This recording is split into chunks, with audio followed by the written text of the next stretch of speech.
Welcome, ladies and gentlemen, to Freaky Fast Broadcasting on your Monday night. Tonight, we give you the coverage of the ISRC Larry R Productions Truck Series. It's the penultimate race of the season. The drivers are prepared to see who can find themselves pointing their way into the playoffs. This is a make or break type of a race. There's some drivers right on the cut line that could solidify themselves to making sure they don't have to worry about next week's race at Atlanta. But tonight, it's going to be all crucial as it's the Leaper Dog Fight 150 here this evening. It's time to see how these drivers can handle the second mile-and-a-half race of the season. We saw at Homestead clean racing, and we're expecting similar aspects here this evening. Once again, thank you for joining with us here on Freaky Fast Broadcasting. My name is Sam Dyer.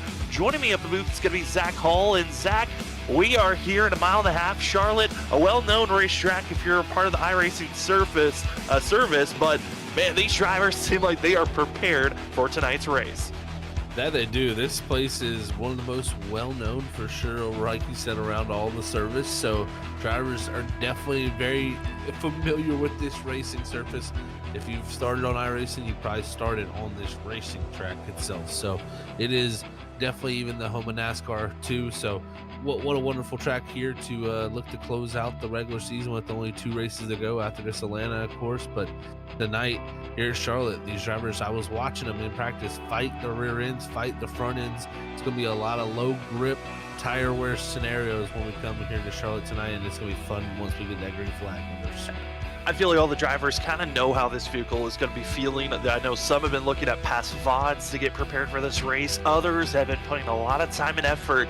Charlotte, for some drivers, this could be one of your last chances to win and get into the playoffs, as there's a few groupings of drivers that are inside of our top 20, but too far out from trying to point their way in. It's a must-win scenario for some of these drivers, and it's going to be crucial. One of those drivers being Danny Cochran. You also look at other drivers that have looked strong at these mile-and-a-halves or just traditional ovals, like a Joshua Stovall. Curious on how some of these grouping of drivers are going to be proving themselves here this evening.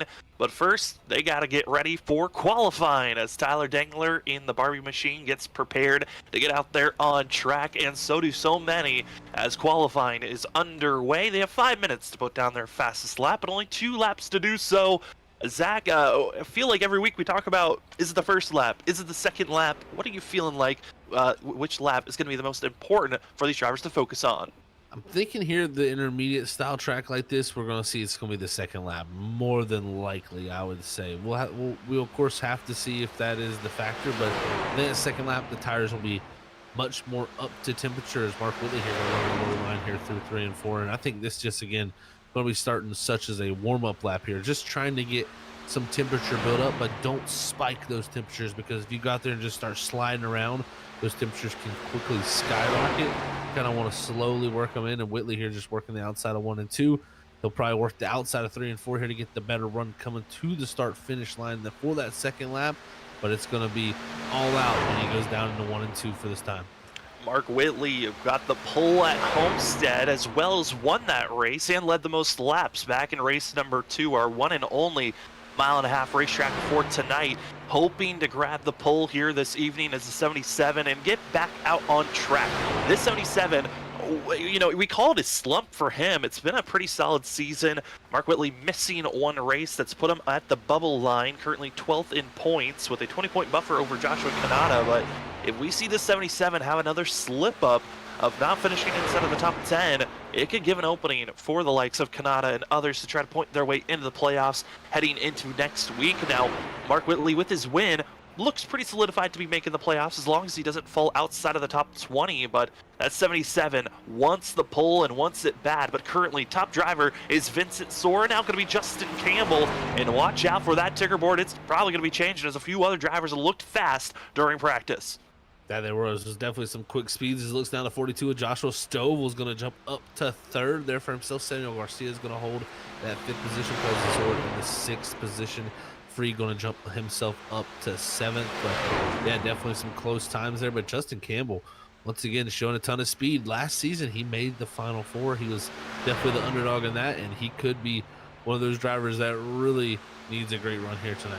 And Justin Campbell missing out on last week's race. He actually dropped to 11th in points, and there was a concern of if he missed tonight's race, it would give another opening for drivers to fight their way into the playoffs. Only top 12 drivers in points make it to the playoffs, and then if you're from 13th to 20th and you have a win, you'd be added as an additional driver. So there's some drivers out here this evening that know a win might be the only way that I make the playoffs, as Jared Talmadge in the 61 machine, hoping for a good run.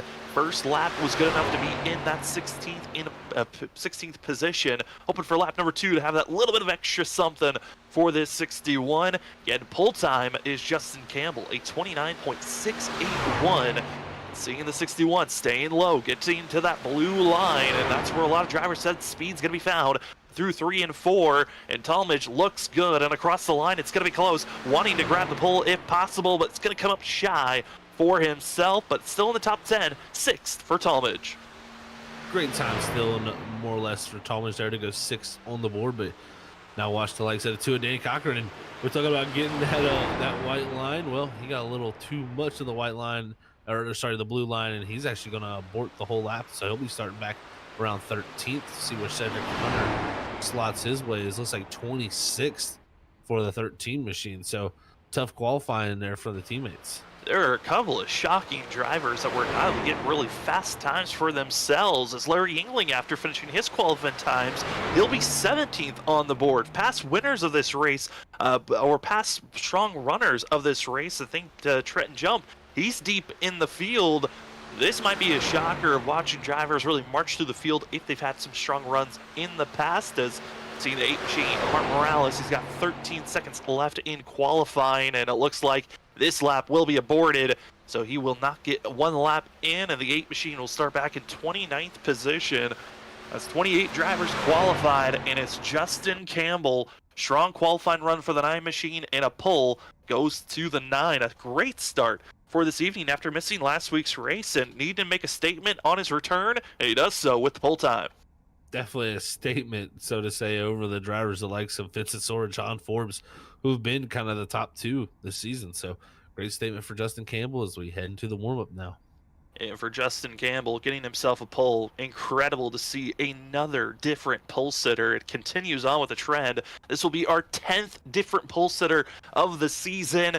We've seen varieties there. The only driver to have 2 poles was John Forbes. As we are in our warm-up session, this is where the drivers get their little bit last to practice if it's needed, figure out where their pit stalls are going to be for the race, and as well gives us time to take a look at the point standings and schedule of how we got to this point of the season. We'll start things off. We'll take a look at the point standings because this is the talk of tonight and next week. Tonight here at Charlotte, next week at the old configuration of Atlanta. We already know the great battle that's been happening for the regular season championship between John Forbes and Vincent Sora. But that cutoff line, Zach, 20 points is the difference between Mark Whitley all the way down to Joshua Kanata, then 30 points to Samuel Garcia. It's a big mountain that they have to climb for both the 16 and the 50 machine. That it is, and it's weird to say because Whitley on the cut line, he doesn't really have too much pressure though. He just needs to stay top 20 because he has a win. But the likes of Kanata, Garcia, Talmadge, all these drivers need to push themselves into 12th if they want to get in there, or they're going to need a win, like you said, Sam. So we'll see if we have wild card drivers, or do we just have the regular 12 that make it in through points. And some of the drivers that are even shocked me looking at that are outside of our top 20. I mean, Ollie Fonseca, 23rd, he still has a chance. He's been strong here at Charlotte in the past. I think back to that season 4 championship race where we got to see Ollie Fonseca lead the most laps and almost found himself in a victory lane to take the championship. He needs a strong run here this evening if he wants to even make the playoffs, and a lot of drivers were talking about how the point standings are so different. The past 6 seasons, it's been the top 16 that make the playoffs, only the top 12 on points, and then the additionals on wins. But talking about wins, I know a few drivers have gotten wins that are inside of our top 12. They have looked very strong as we take a look at our schedule of how we've gotten to this point. I mean, Zach, it has been a variety of pole sitters. Like I said, our 10th different pole sitter, but the wins as well have been very much sparse all around. The one driver that's been winning the most has been seeing the likes of John Forbes, 3-time winner this season. Yeah, very, very strong from John Forbes, our 2-time defending series champion. So definitely showing why he is that also. But we'll see if we can add some new faces in here tonight at Charlotte and Atlanta, because like you said, if you're one of those drivers outside the top 12 in points, you might need a win here if you're going to want to be added to those playoffs. Other drivers that we've talked about winning, Mark Whitley, of course, winning our 2nd race of the season, our 1 and only mile and a half that has been concluded this season so far. But other good winners, Presley Sora, Nick Crawford. Crawford also a winner of that season 4 race that I was talking about. But the driver that's won the most recent Charlotte race, Vincent Sora. I mean, Zach, I know Vinny wanting to get back into victory lane for himself. He's done it at Canadian Tire, but to do it at an oval, I know that's what he's searching for. And he might go back-to-back with tonight and next week. He very well could. That is 2 of his best tracks right here back-to-back in the schedule, and what a way to try to build some momentum for those playoffs. I think if you're the likes of John Forbes and Vincent Sora, kind of treat this like it's the the chase that's coming up. You're going to need those points to win the championship. And we'll do a quick turnaround into our pick'ems, who are drivers we feel like we need to watch out for here tonight. We'll go with my pick'em. I'm going with a very surprise who I think could be a winner and also steal a position into the playoffs. Wants to be that additive. I got Joshua Stovall. He's looked good at the traditional ovals. I think he's going to be a driver to really watch out for here this evening. That is definitely a very interesting pick, and I think I like that one. Sam, got to go give you some kudos on finding that one, but I'm going to go with the driver that won here last time. Didn't get any practice in the practice session. He qualifies up in the top 3. I think Vincent Sora, he's going to get himself another checkered flag in this season. Hey, sometimes we got to find the diamonds in the rough, and sometimes we need the obvious pick. And then we also have our 3rd member of our crew. You never know who's going to go for. That's Robert Moyer Jr. He's going to go with Thomas Green, who's looked very strong and consistent this season. Very much different from where his return season was in the middle of last season. It's been great to see Thomas Green running as well as he has. This is the old Thomas Green, I would say, Zach, that we're seeing. He also could be a major threat here this evening. He is no doubt a threat. I'd tell you, the short tracks, he's definitely a major threat, but I think he's still building on that 1.5 mile program. Tonight could be his chance to get that first win in this style. Well, those are our conclusions of our warm-up session. We're about to get ourselves prepared for tonight's race. Again, thank you so much to everyone that joins us here on the broadcast, chatting, just watching, and those that are helping each and every week in sponsorships. One of those major sponsors being Larry Art Productions. Larry Art Productions has been a major sponsor for drivers, races, and our title sponsor for the ISRC. Go head over on Instagram at Larry Art Productions on Instagram and YouTube to check out some of the great content and food reviews that Larry puts out. They're hilarious. They're great to watch if you need to find some humor throughout the day. But it's time for us. You see the lights are clicked on. The sun is dipped down. It's going to be fully away once we're in the middle of this race. But it's time for us to see how tonight's race for the Leaper Dog Fight 150 concludes and starts. And it will start here with Justin Campbell being our 10th different pole sitter of the season. He'll start in the front row. Who is outside is Vincent Sora in 2nd. John Forbes in the 11 machine will be starting in 3rd, with Joshua Stovall in 4th. Mark Whitley, great qualifying run for himself. He'll be starting up front in 5th, with Ollie Fonseca 6th. Jared Talmadge 7th. 8th goes to Joshua Kanata. Christopher Norris, also a strong contender to run here in the past. Watch out for that 38 here tonight. He'll start 9th. And Ethan Smith finishing out our top 10. Starting in 11th, it's going to be the 3 truck of Anthony Gaudio. Alongside him in 12th, it's going to be the 50 of Samuel Garcia. Robert's pick is going to start back at 13th. That's the 18 of Thomas Green. Alongside him is a driver that's going to possibly need a win to get himself into the playoffs as fast champion. And 14th is Danny Cochran. 15th is going to be the 12 of Preston Sora. The 16th in qualifying going to the 39 of Joshua Freed. 17th is going to go to the 25 of Cody Reed, with Larry Yingling starting alongside him in 18th. 19th is going to be last week's pole setter, Valley Chili, and rounding out our top 20 is Tyler Dick. Then in 21st, we find Justin Sipes in the 80 machine. In 22nd, it's Nick Crawford in the 74. Michael Miller in the 99 will start in 23rd position with Cedric Hunter in 24th. 25th is the 53 of Eric Stamp. Trent Jump will start all the way down in 26th position with Justin Forbes 27.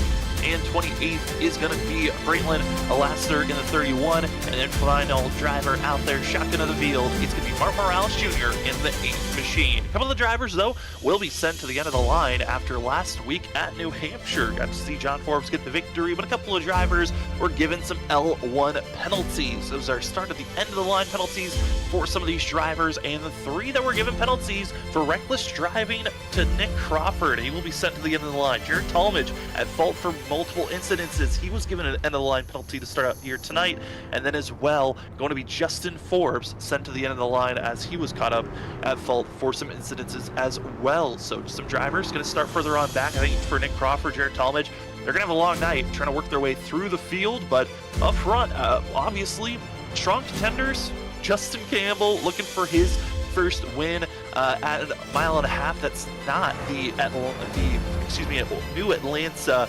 configuration. Curious if this 9 machine feels any pressure about getting a win, even though he's inside of our top 12 in points. Very curious, yeah, to see if he feels that pressure. But I think also he knows that if he can just go out there and have a solid 2 races here in these mile and a halves, he could very well point his way to a very comfortable spot. But definitely don't want to have no faults, but starting on pole position always makes everything a little bit more clear out front. Certainly does. Tonight's race here at Charlotte is the Leaper Dogfight 150. It's going to be 150 laps here this evening. We will have a stage at the end of lap 30. No stage yellow will be thrown, but if there is a caution between lap 25 and 30, that will count as our stage break. These drivers also have 4 extra tires in pit road if they need them, and the fuel window looking to be anywhere from 45 to 50 laps for themselves. It's time for the penultimate race of the regular season to begin. Pace car to pit road. We're in our restart zone. It's time for green flag racing for race number 11. The Leaper Dogfight 150 is underway. It's Vincent Sora, Justin Campbell, and it's Vincent Sora that got the great launch for the 15. He'll have the nose ahead heading into turn number 1. Great launch for the 15, but the 9 is going to surge through the middle in the entry of the corner to get his nose ahead. Now they're directly even down the backstretch, but it's going to be the 15 with the run down to 3. Drivers have been trying to figure out, do you stay high, do you stay low, protect the tires, or go quick early on? And it's Vincent Sora with the early aggression on the outside, and it's going to lead lap number 1. A shocker, but with no surprise, Vinny, one of the strongest mile and a half drivers in this comfort zone, up front leading where he wants to be. But Zach, leading this race isn't the most comfortable position to be in. It really is not, because I'll tell you one thing, the tires are going to fall off a ton. I watched in practice a few drivers push really, really hard and use that outside line to make a lot of speed. If you go out there and do that, your right rear is going to fall away quickly, and you will be struggling. So Vincent Sora going to have to manage that while he's leading, but now it's Mark Whitley on the attack of the 11. John Forbes is the top 3, look to be right in position to battle. Top 3 in tonight's race and top 3 of all-time drivers in the ISRC Lariat Production Truck Series. Mark Whitley does not want to just settle in 3rd place. One of our biggest mover of drivers inside of our top 10 is the 77 as he marches on the outside groove. Mark Whitley wants this lead position bad, and he's going to continue to be out almost to the outside quarter panel of Vincent Sora. And now it's Sora, Whitley, side by side here as they head into turn 1. Whitley doing everything in his power to try to get some clean air for that 77. He's been known to get out in the lead and drive away. As he is on the outside, he's going to have the run down the back straightaway now. Vincent Sora looks like he's going to just slot in line, if anything, because here comes Christopher Norris, even the 38, got his way up to 4th, and even Ethan Smith into the top 5 spots.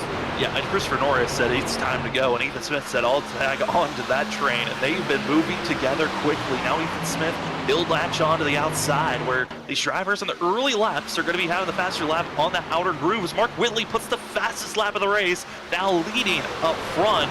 but Ethan Smith might want to say otherwise as that 00 making his march to that outside groove. And for Ethan Smith, this is such an important race for himself. Again, one of those drivers that's had a rough season, enters tonight 27th in points, but a good run here tonight, good run next week. He can find a way to sneak his way into the playoffs as trouble strikes in the middle of the field, and it looks to be Cody Reed in the 25, real slow for himself, and other drivers trying to woe up as trouble strikes off of 4. Trouble did strike off of 4, Sam, and it was contact between the 50 of Samuel Garcia and the 25 of Cody Reed, like you were saying there, off of 4. Like Trenton Jump got a little piece of that, but a lot of others are going to scathe through it. But the 25 of Reed here getting spun around off the exit of 4. We'll get a good shot here of the aerial look down from it. Is Reed a little tight there on the exit, a little bit off the bottom, and the 50 is down a little lower, so I think the 25 is going to think he's going to come up higher. It's kind of really, in my opinion, 2 drivers going for the same real estate on the racetrack. They're going for the same real estate, but it also looked like there might have been slight neck code there that could have spun Cody around, which is one of those unfortunate situations. You're going to see here just a little bit of spacing, and it wasn't actual contact that spun the 25 around. It was some neck code that got him, and I think they would have actually been all right if there wasn't neck code, but hurts both drivers. Required damage will be given out, both for Martin Morales Jr. and Cody Reed. This is going to be a good shot here to see. And like you said, there is no contact definitely here. As you're going to see, look, boom, no contact. The 25 is going to go around before the contact was ever made. And a lot of times when we see net code like that, it makes the contact worse. It'll be more dramatic than such contact would have been if they had just regularly touched. So that's unfortunate. Reed goes around, and he's definitely going to have a hurt right front fender. I don't think he's very happy. No, he's not going to be happy, and nor will Martin Morales Jr. I don't know if we can go back and re-look at that incident, but trying to slow up with the 25 wrecking in front of him, the 8 machine got ran over by, it looked like the 4 of Justin Forbes, and Martin Morales' day. Blown engine, looks like he is done for this evening. It was, yeah, that was actually a really heavy hit for the 8 machine, head first into the outside wall, like you said, with the 4 not getting checked up in time, and probably see a post-race penalty with that incident. You hate to see it. I know for Justin Forbes, again, we talked about how this is a learning lesson season for himself, as he was just, first league that he's really being a part of, and trying to get knowledge of where to run, where it's safe, how to back off. And it's difficult when you're first learning, especially when, for some drivers, when they see an incident, they slam on the brakes immediately, even if they don't see smoke and they just see one car going around. And you're going to see here, Martin slows up, the 4 doesn't, and bad angle for the 8 machine, and that will give him a blown engine with that contact there. That's exactly what I say. It's like almost 2 different agendas right there. Martin was just immediately let me get out of here. I'm trying to slow down as much as possible, while Forbes kind of seems like he was keeping the same pace as the drivers of the 61 of Talmadge in front of the 8. So just tough situation there, unfortunate. And Forbes definitely a driver that's been improving a ton. It's just sometimes you get caught out with that closing distance when someone tries to slow down for an incident up ahead. And we do have an update for Cody Reed. Required damage is completed, but he was given, Zach, crazy a number, 20 minutes of optional damage for the 25 machine. It's going to be a long night for himself to get all that damage repaired. Whew, yeah, the right front fender was completely ripped off that truck. So, yeah, that's interesting because normally, the required is a lot higher number, and you don't see the optional that high, but Reed's going to be able to actually run laps in that truck. It's going to be very hurt. It's going to be very hurt, and you're also at risk of at any moment that engine's going to blow. If you have that much optional damage, it means that there is something very critical on the edge of just going kaput.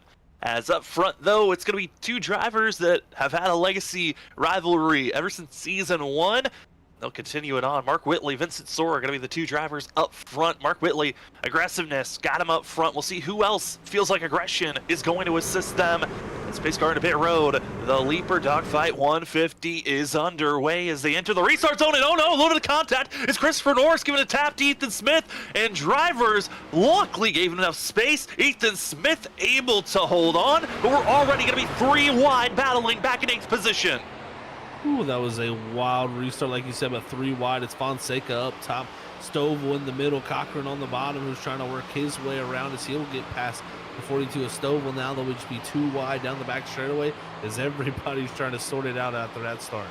And the drivers on the outside groove are going to be having that major advantage. We've already seen early runs. Outside's where you want to place yourself. That's a couple of drivers topping off on fuel, one of those being Thomas Green, as well as Isaac Shelley Sipes, and a few others deeper in the field. Z Kanata, Ollie Fonseca, and Presley Sora up high and trying to make the march forward. But up front, there's also a few drivers running up high. That's going to be Vincent Sora and John Forbes trying to find a way to get by Mark Whitley. And Vincent Sora has the nose ahead as the 15 put a little bit of a squeeze on the 77 off the exit of the corner. He's going to make that pass, and now we'll see. Can he hold on to the tires, or does he just want to hold this lead now? So we'll see exactly how this plays out. Again, lap 30. That is when the stage points are paid out. But again, no cautions here. That's a change that they've had here recently, ISRC. So won't see that stage yellow at 30, but you still will get those bonus points. Yeah, no absolute caution will come out at lap 30, but if there is a caution between lap 25 to 30, that would give out the stage points for these drivers. So they all know that they still need to be aggressive. And I was hearing reports from a few drivers saying the first 30 laps are so critical for a long run, but you can really drive anywhere for the first 30 laps and feel comfortable where you're going. But it's those drivers that are on the inside that really are trying to save up for the long run. No doubt. Yeah, if you're running that bottom side and you're just kind of rolling there, you are going to be losing out time. The drivers that can go on the outside, but you will have that longer pace for later. So we'll see if it comes back around for a few others, but big moves being made is Presley Sora down the 12, trying to make his way up there to go fight his younger brother.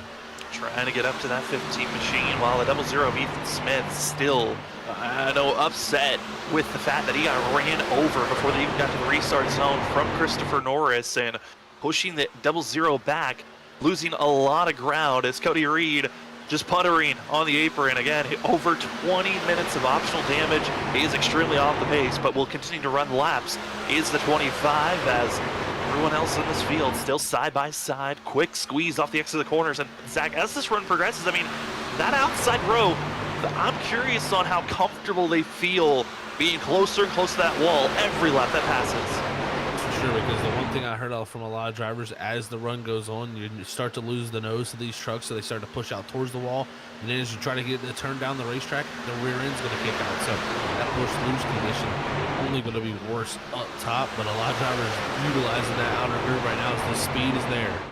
The speed is there, and one driver that's utilized the speed, utilized some of the drivers having issues. It's going to be the 46 of Trenton Jump, leading the pack of drivers on the outside. That 46 machine, your biggest mover right now, up 19 positions from where he started all the way back in 26th place.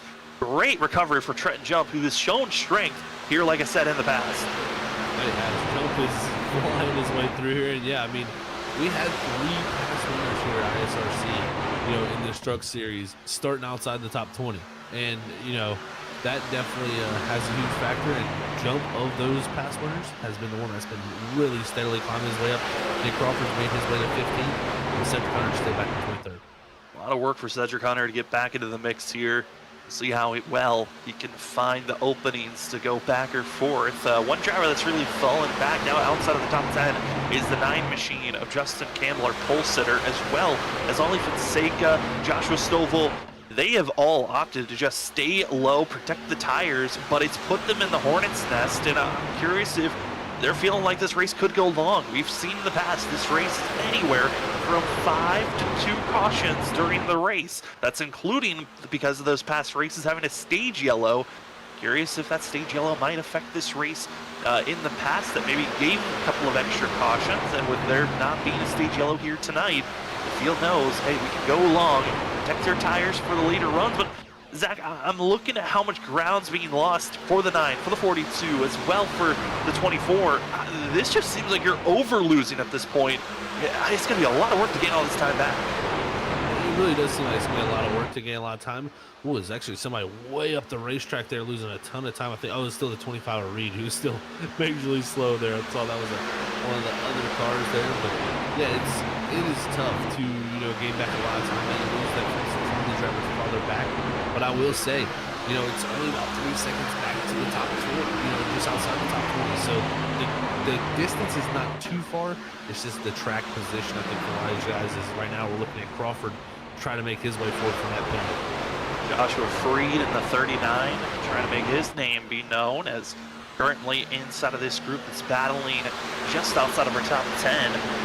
Joshua Freed, one of his best finishes in his career in the ISRC was back a mile and a half racetracks, looking back at Kentucky in season 4, Las Vegas in season 6, and hoping for another great finish if possible, as here tonight, wanting to somehow escape away with another top 10, maybe even a top 5 if possible. Definitely would love to see that happen for that driver. Is right now Campbell, the 9, our pole setter, has just been constantly falling back, and like we said, the ground to make his way back up there is going to be a tough position to be in. So we'll see if he can do it. But right now, this grouping, if we do have some type of yellow, it's going to most likely go for this group because everybody stacked on top of one another, 2 by 2 right up ahead. 2 by 2, and which lane is going to be moving the best is the key factor that you're watching out for, as up front it's still the swapping back and forth between Mark Whitley and Vincent Sora and John Forbes. That trio is just kind of having their own race compared to everyone else, but we're 10 laps into us having the stage where our top 10 drivers will be getting those stage bonus points. And looking right now, it's currently Trenton Jump in that 10th place position. All these drivers you see on screen, they're inside of our top 10. They would be getting stage points if we continue to stay green, or if we get a caution between laps 25 and 30. As you see the likes of Christopher Norris, Ethan Smith running high, Joshua Kanata staying low. 16 looking pretty strong here as he's trying to figure out a way to get by Christopher Norris and Ethan Smith. But you look outside of our top 10, the madness still continues as Nick Crawford, Justin Campbell, they're trying to make their moves forward.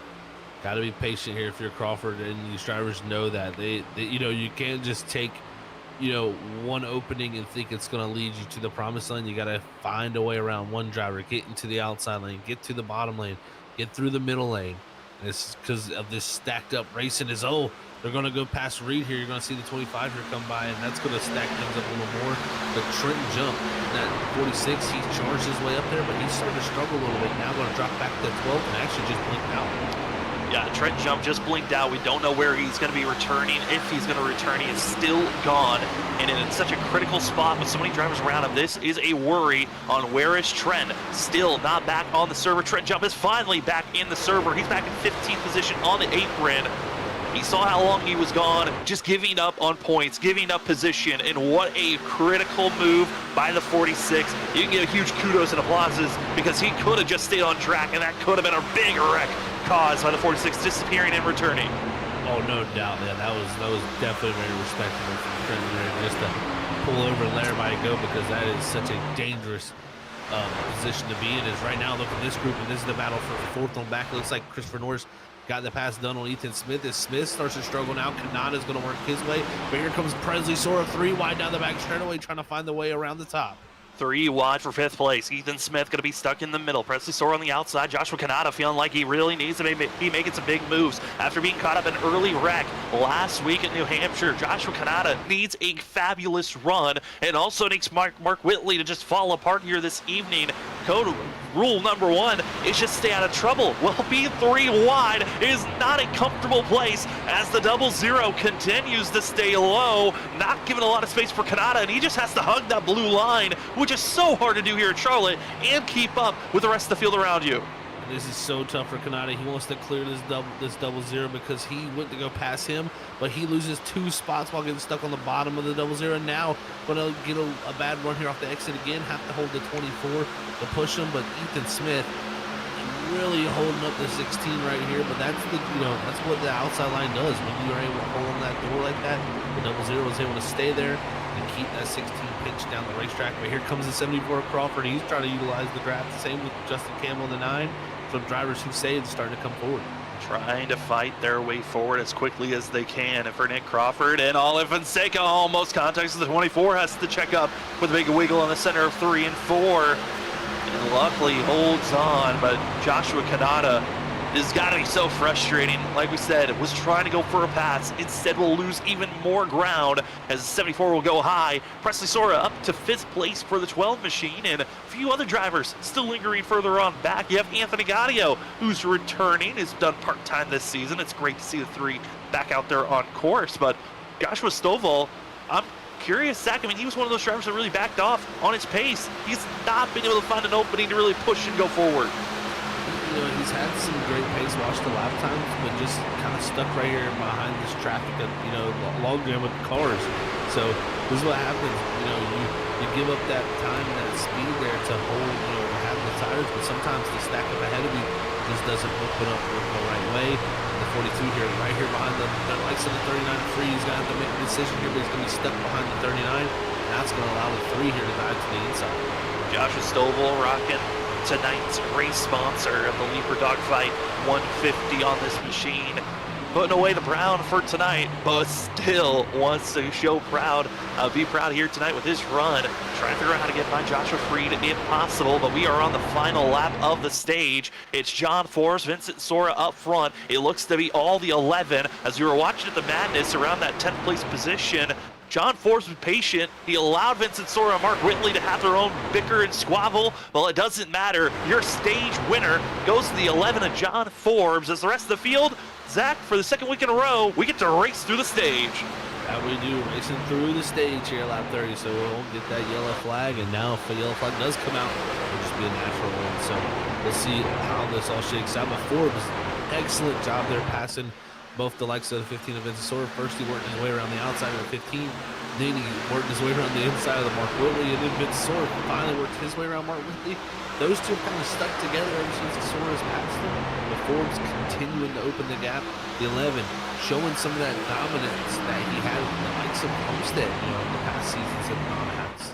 Yeah, I mean, for John Forbes, it really was just to let the other 2 fight it out as much as you want. Just stay close and then attack, and it has worked perfectly in his advantage.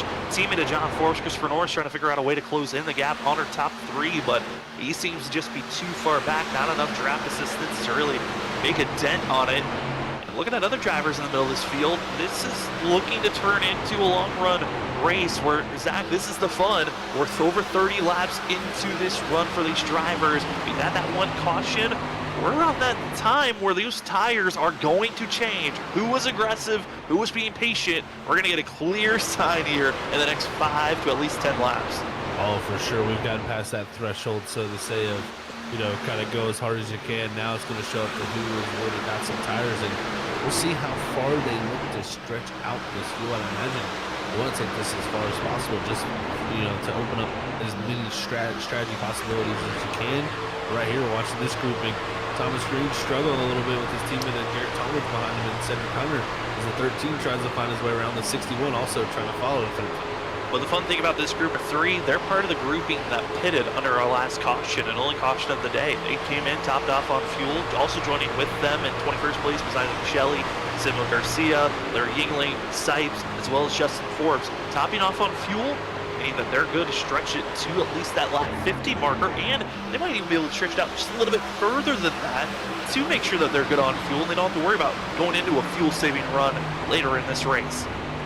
That's for sure, yeah. It could very well put them in a much better position for later, like you said. But here's the 50 of Samuel Garcia alongside the 71 of Isaac Shelley, who right now just outside the top 20 for both these drivers. They've got Larry Yingling in the 67 right behind him. Justin Sipes not too far behind the 24th. Is this grouping about 6 seconds back from our leader, just kind of riding together, trying to make laps.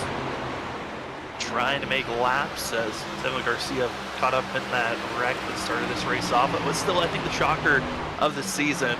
Larry Yingling, who we expected a lot of crazy things from, I think, the 67, based off what we've seen in the WSSR Cup Series on Wednesday nights, but just proving how different the Cup car is to the trucks and how much of a equalizer having a truck machine that everyone can kind of be drivable at that we see here on Mondays.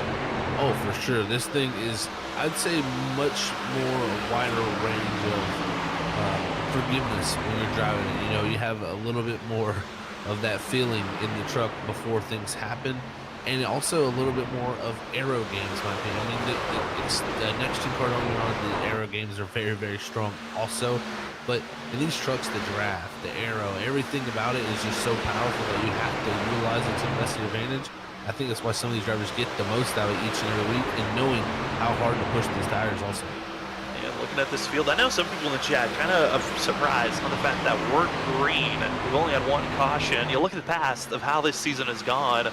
At this point in short track racing, we would have already had maybe 3-4 cautions at this point. Zach, I mean, why do you feel like this is enabling these drivers to stay green this long?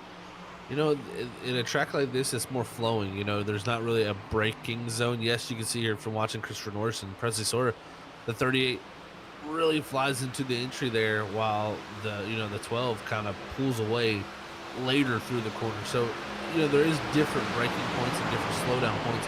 When we go to those short tracks, you just see chaos because people just unfortunately overdrive a little bit at those places, and it makes those mistakes. Here's very much more of a wiggle room at these intermediate tracks. As we're seeing Nick Crawford, Danny Cochran having their battle between one another. Nick Crawford found himself grazing the wall after a little bit of contact between himself and the 00, it looked like, as they were trying to find a way for the 74 to get by and move forward. Not able to do so, but also was reading in the chat. People are curious about what's going on with Joshua Stovall in this 42. Qualified well, 4th place was the qualifying position for the 42. Is he saving? Is it set up not right? Well, the main thing here for the whole entire field, they're all running the same setup. It is all based off of the drivers. I think, Zach, both you and I are assuming it looked like the 42 was going for the long run, saving tires for this later push. It has seemed to be that way, and he's right above, this right behind the likes of the driver Ryan Moore right now, the 9 of Justin Campbell. See the 42 right there. He's made his way back to 12th. Now, at one point dropped to about 18th, 16th to 18th there, so has climbed a few spots back up, and his pace has been strong.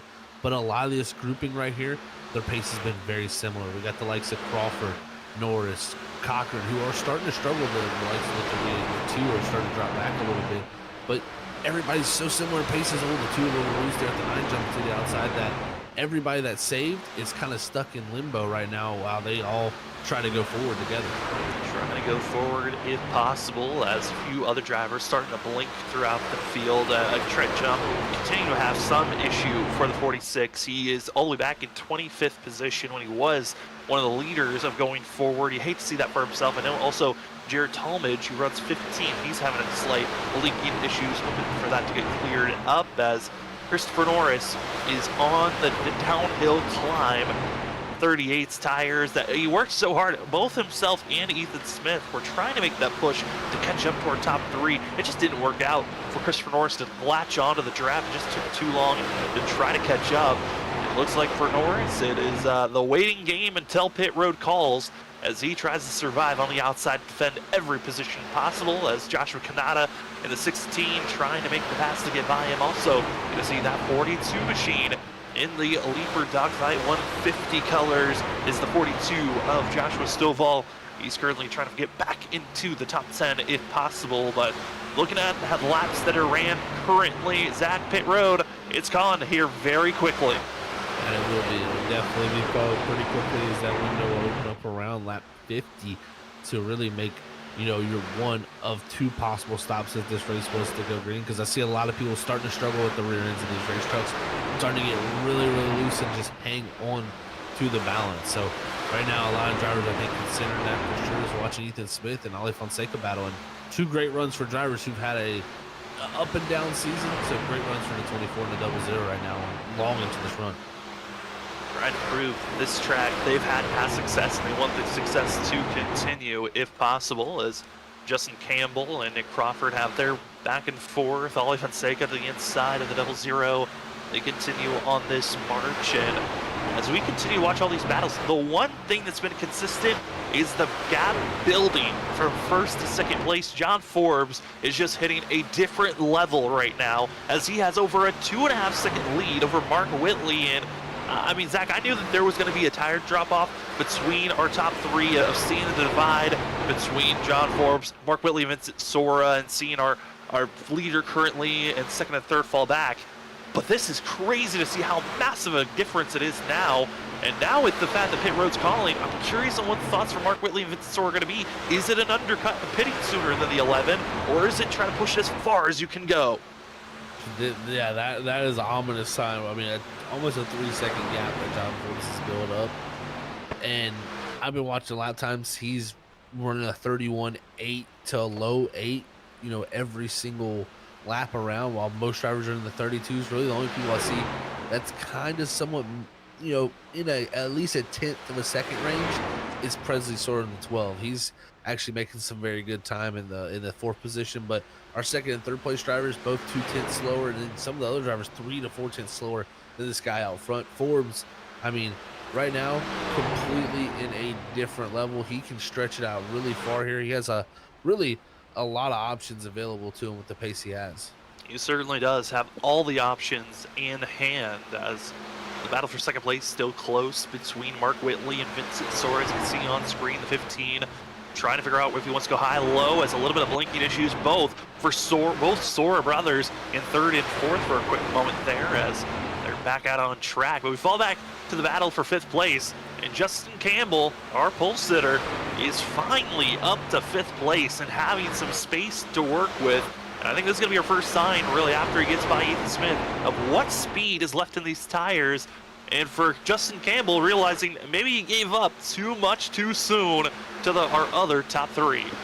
That's for sure. Yeah, I think right now about 6 seconds behind the leader. We'll see what the pace is like right now, ripping the top of 3 and 4. We'll see what kind of run he gets here coming to the line, but we'll see if he's got pace to run down the likes of Presley Sora. He's about 1.8 back from Presley, so it's not that bad, but the thing is, you know, once he's gotten past these guys, it's going to be tough to run down these front group, because their pace is definitely, of the grouping of everybody on track, the top 4 are the best. Over the radio, a couple of drivers making note. Pit road is calling this lap or the next.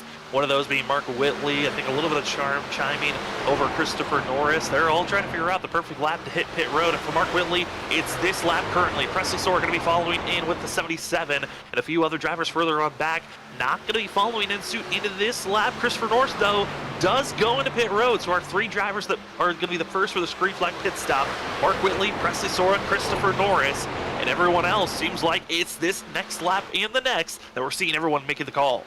I think the what lap you pit here is going to be so critical. We got to remember, we had a yellow flag here at that one point there to, you know, kind of shake things up a little bit here. So we could see some people want to stretch a little farther, because this will be the most green flag laps they run.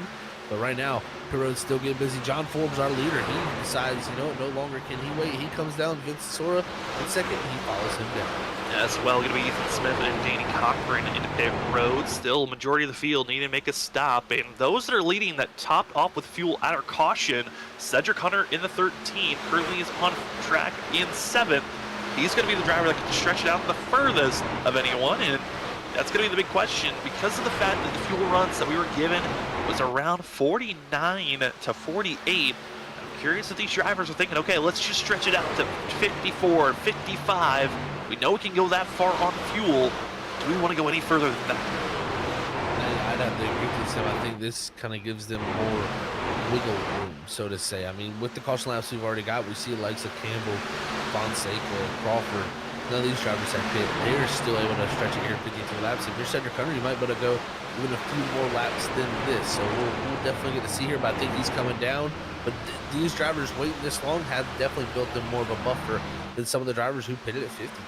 If you hit it at 50, 51, you're going to have to go into fuel-saving mode either this run you're going into or the final run if we continue to stay green throughout tonight's race. This is where the math, the calculators come out. For everyone that's stretched out this far, fuel is not an option anymore. It's all about the tire game and how do you stretch your tires out to their maximum potential as Justin Campbell, our pole sitter, hits pit road. The only issue for those that stretched it out this far is the math game of stretching your tires out, fuel out, which one's going to have the better outcome because of the fact of you're losing so much time to those that have already pitted right now. That you are. You're losing a lot of time. I mean, some of the fall off we've seen has been close to almost upwards of 2 seconds of fall off. So that will make a huge difference. I mean, you wait 6 laps, that's 3 laps, that's 6 seconds of lap time out on the racetrack. So you got to be very, very smart, and also your entry and exit of pit road, those can be worth precious seconds also. They certainly can. Last drivers aiming to pit road going to be those that pitted at our last caution 49 laps ago, being Jared Talmadge, Larry Inkling, Sipes, Thomas Green, Samuel Garcia. Those are going to be your top 5 currently, and last ones to make their green flag pit stop. We have lost the likes of Isaac Shelley. Cody Reed has been back into pit road due to too much damage for the 25, and Mark Morales still required damage with a blown engine for the 8 machine. We've got ourselves waiting for the rest of the field to hit pit road, and Jared Talmadge finally making his stop with a big wiggle and slide for himself. Excuse me, that was actually Thomas Green with the big wiggle and slide for the 18, as he will not grab a black flag for that slide, luckily. But again, top 4 still need to make their pit stop before this before this stint is over of our green flag cycle. And I mean, Zach, this has been great to watch, but here's the fun of new tires to old. Can everyone react properly with those 4 drivers that are yet to hit pit road? That's for sure. As now it's like Sipes, Talmadge both going to come down here as Yingling continues on, it looks like, as Garcia even comes down. So Yingling still the only one yet to pit. We'll see how far he stretches, but when we cycle back through, it's going to be John Forbes, Mark Whitley, Presley Sora, Vincent Sora, Christopher Norris, our top 5, and I can confirm Vincent Sora slid through his box on the green flag stop. That's due to him getting jumped by his brother.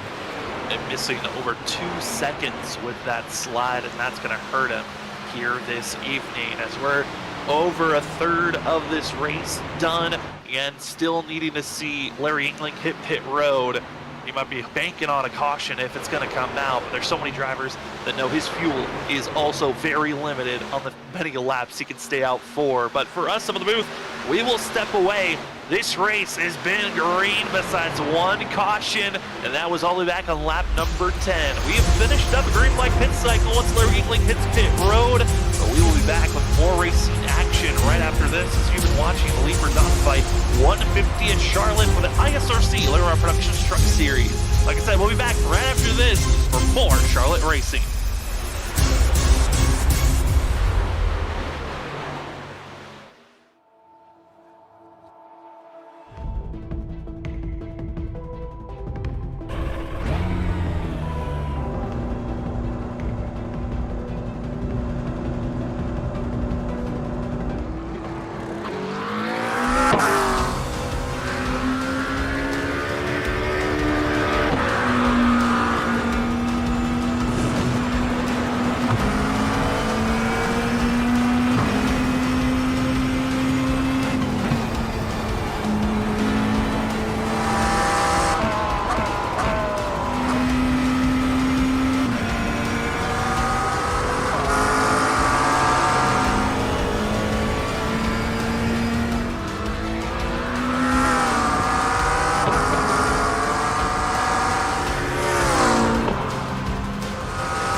Welcome back, ladies and gentlemen, to the ISRC Lariat Productions Truck Series. This is a race number 11 of the season, the penultimate race, the second to last race of the season for the Leaper Dogfight 150 here this evening. Currently, your leader, John Forbes. We just finished up our first green flag pit stop of the night. We're expecting 2 pit stops before this evening is over if we continue to stay green. And currently, John Forbes looking dominant. Right before we went to commercial break, though, it was Presley Sora that was able to leapfrog his way up into second place. Mark Whitley in third, falls to third. Vincent Sora will fall down to fourth after a pit stop mistake.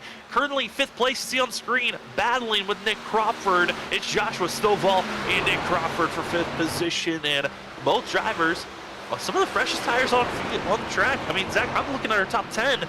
These two look very good and keen that they could be going for at least fourth, maybe even third place if they continue at this pace.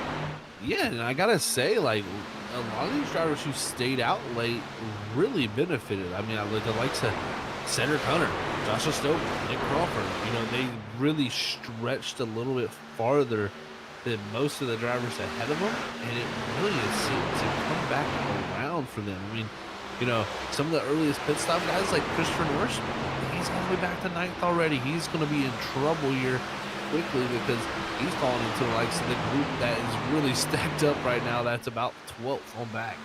And I'm looking at some of the pit stops that have been going on. Compared to our top, I would say 4 drivers to the rest of the field, there are a handful of drivers that were in the mix of our top 15 that had some pit stop mistakes sliding through their box. I mean, I'm looking at times for Danny Cochran. Looks like he might have had a mistake. Joshua Kanata looks like he was a little bit slow through his pit stall, and a few others throughout further on back. It just looks like minimal mistakes on pit road that have rewarded other drivers with massive gains. Massive gains and fresher tires too. That is gonna just equate to overall a massive gain for them. Is now looking like the Trent Jump, who's trying to make his rebound after letting everybody live from that you know, blink out situation, but it looks like the grouping that's on the outside here is going to have too much pace to go down the outside. Too much pace, and for the 46 machine, he does have decent tires. I think also, like I said, just rebounding. He fell all the way down to 25th when he was inside of our top 15 earlier on. Still a lot of work for himself and other drivers that are having their own rebounds. Jared Talmadge had an end-of-the-line penalty for himself. Other drivers as well as Nick Crawford. Those 2 drivers have done a great job just trying to fight their way forward through the traffic, through some of their mistakes throughout tonight to get where they're at currently with Jared Talmadge inside of our top 15. Not a bad start for the night, as this field knows we still have 25 laps to go before our next pit stop that could be on the field and for the docket of this field for themselves. And I mean, Zach, looking at how you can react throughout this night, there's not a lot of changes I feel like you can really make from here until our next pit stop. It's more of just hope that you stay out of trouble.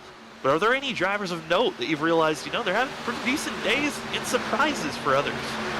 You know, the surprise for me so far, the 15 of Vince Sora, I mean, yes, he's running 4th, but he's actually slowly dropping into the clutches of Nick Crawford, who has much fresher tires. So if you're Vincent Sora, you got the likes of Crawford, Stovall, Cedric Hunter, about 3-4 lap fresher tires right behind you. His mistake of missing his box and also having a few slow laps in between there, it's really caught him out, and he could be looking to fall out the possible top 5. So that's a surprise for me right there when it comes to running bad. But when it comes to running good, I got to give such a good credit. I mean, Stovall's been running great, of course. He looks like he might be on the threat for Cedric Hunter to lose at 6th position. But Ethan Smith, you know, we've seen this season, he's qualified well a few times, but it's never really ranked well in the races. It's always been something that happens to him. He's running top 10, top 5 all night long. That 00 is always, I say that he gets to the wall, the commentator is kicking in as he's going to drop back to 10th. But luckily, not too bad, but still having a great run tonight. I feel bad for Ethan. I'm happy for myself. It wasn't me this time with commentator's curse. Ethan now will fall back to 10th place after getting into the wall and, you know, trying to continue on with the momentum from last week. Got his very first top 10 of the season. Crazy to say. And Ethan Smith, you look at the career of this ISRC truck driver. He's been here since the beginning. He was part of the Final Four for the first 2 seasons. And he's always been a threat to watch out for.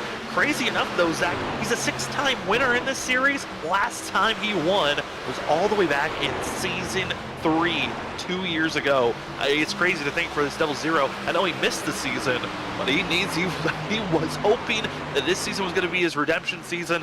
He's already announced he'll be back next season for that revenge tour he's been trying to call it. Double Zero, if he's finding momentum now, he could be a part of that revenge tour next season.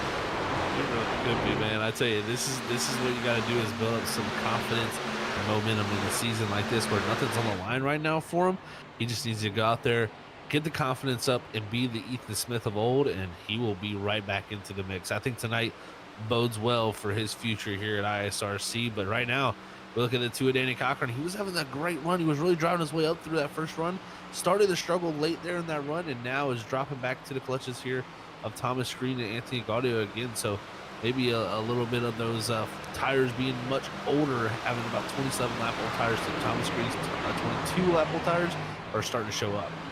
Starting to see the battle for 18th position as the 19 machine of Tyler Dangler able to surge his way in underneath the 46 of Trenton Jump. And Tyler Dangler, one of those drivers that's hoping for a good run for himself. The 19 machine's best finish this season was 11th at Iowa, and he's hoping to continue on with some great pace. We've seen in past seasons where Tyler has gone the whole regular season without a top 10 and then will hit his marks in the playoffs. I know here tonight he's looking for a top 15 run if possible. And getting by Trenton Jump, that is a positive that you can take for yourself as that Barbie machine is on the surge forward. Always nice to pass a multi-time and, one-time champion also. So multi-time race winner, one-time race champion. It's always great to pass them. So Tyler Dangler doing a great job to move his way forward. As we look farther back here, you got the likes of Larry England, you got the 99 Michael Miller with no number on his door there. These two right outside the top 20, about 18 seconds off our leader. We'll see if England can close in. He's got about 7 lap fresher tires. He should be able to get this pass done about 2 to 3 tenths quicker. Larry Yingling entering tonight, wanting to get a good finish for himself. His best finish was Daytona to start the season off at 4th place, and we thought that was going to be just a building block to continue to go forward. Has not been the case. Has been struggling for top 10s, top 5 finishes in this 67. Currently all the way down in 22nd position. Currently finding himself in a spot where it's just looking a little bit helpless. But drivers that aren't feeling helpless, feeling a little bit more confident on their side. We watched the battling for 5th, 6th, and 7th as the likes of Cedric Hunter, Justin Campbell, and Joshua Stovall giving us a show just out of our top 5. That they are, man. Justin Campbell flying up here in this 9 machine. He has really been able to put on quite a show as, qualifying on pole drop way back. He's been slowly, ever so slightly working his way through. He's got about the freshest tires all the way back to 11th of Jared Thomas, who has about 3 laps fresher than him. So he's got some fresh tires, and he's got his eyes set on that 13 of Cedric Hunter. And not too far ahead of Cedric Hunter is Nick Crawford, who's also got his sights set on the source. So 4th, 5th, 6th, 7th, and 8th and 9th all really within about 2 seconds of each other. Yeah, very close to one another. And Zach, I know you're a champion of the WSSR series of this past season that was just ran.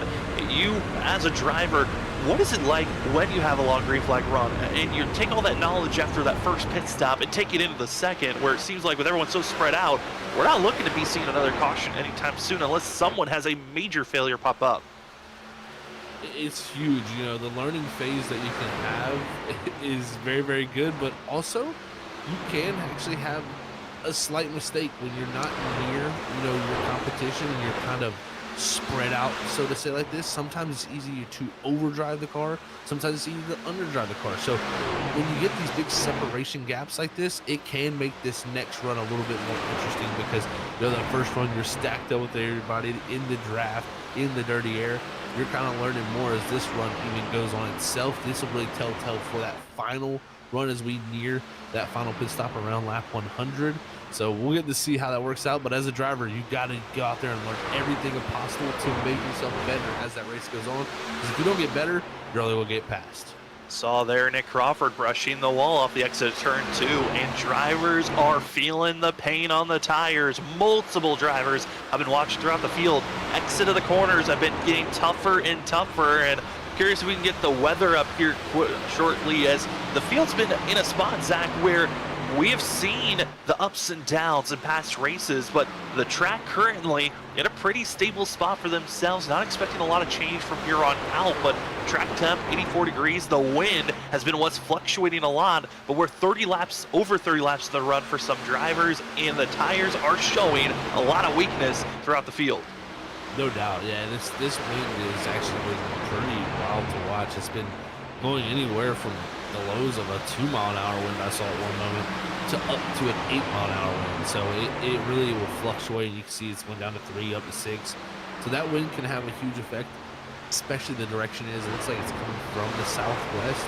I would love to know what direction that is facing, of course, the racing surface. But that is definitely a huge factor when it comes to how these trucks handle, so to say. But yeah, I think the air temperature, track temperature, we're pretty set there for now because it's already under the nighttime conditions. We might see a little bit of cooling down, but nothing too drastic there. It's mostly going to come down to that wind and how much rubber gets laid on this racing surface. How do the drivers recover from here, as we've lost a couple of drivers that have called it a night early after troubles of just not seeing success? That's going to be Justin Sipes and Justin Forbes. Justin's both going to be exiting out of the server at the same time. They're going to be joining the likes of Isaac Shelley, who have called it an evening. Cody Reed, Mark Morales Jr., multiple laps down. Cody is 40 laps down. He just got by Isaac Shelley, showing that mental fortitude for the 25 machine, knowing, yes, he's pretty good in points, but does not want to be in a tough hole heading into next week, where some drivers maybe are trying to sneak up and steal a couple of points to catch up to him, as few drivers having some mistakes. One of those being Jared Talmadge.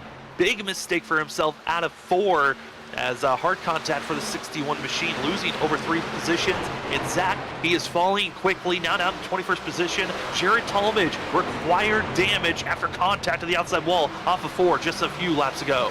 Looks like it broke the right front suspension on that truck. That is so tough to see. And he's fighting as he's trying to get it to pit road, guys. I will confirm he does finally get it to pit road, but Jared Talmadge, one of our drivers that we said might need a win coming in here tonight. He looks like it's going to be a must-win possibly next week, and going to be hopefully even still in the top 20 points. I don't know why he's heading into pit road. Maybe something doesn't feel right. Ethan Smith also into pit road. And Zach, this looks to be too early of a stop for this to work, to take it to the end for Ethan Smith. There's no black flag. I don't know why the 00 had to go into pit road, but that could be a race ender for a chance of a very solid finish that he was looking to have. That is a huge head scratcher for me, Sam. Yeah, I do not see why he would have come to pit road, but it does seem like he's just sitting there for an extended period of time. So looks like maybe something happened off track related that he's going to have to call it a night here, or have to try to get back out there and maybe a few laps down. That's tough for Ethan Smith, because yeah, he continues to sit there. Oh, it was contact between him. Yeah. There was the contact made. We'll take another look at it again. This is the replay of what was going on between the 61 and the 00 just a few laps before the 61 and the 00 had to go into pit road, as they were exiting out of turn number 2. They were looking good with a quick battle back and forth. There's the contact there. And then when we exit out of 4, I think there's even more contact for Jared Talmadge that gave him the required damage. But I know for the 00 of Ethan Smith, he's been dealing with a lot of damage, and there's the contact that ultimately ended the night for the 61 as he had to go into pit road. Oh, man, tough break for Talmadge there, and that was some close racing between them and Ethan Smith. I couldn't really tell who closed the door and who. It might have been Talmadge who closed that door there.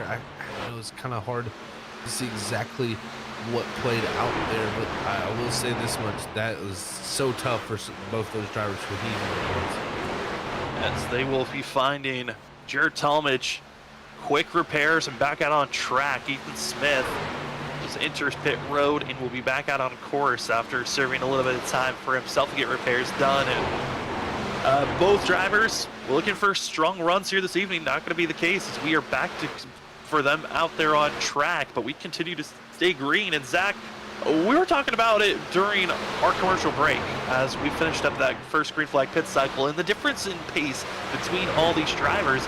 John Force, Presley Sora, I got to give kudos to the 12 machine. He has not really lost a lot of ground. as this run has progressed. If we get a caution and we reset this field, we might have a true dogfight between the 11, the 12, and the 77 late in this race. We very well could, and I mean, even the pace I'm watching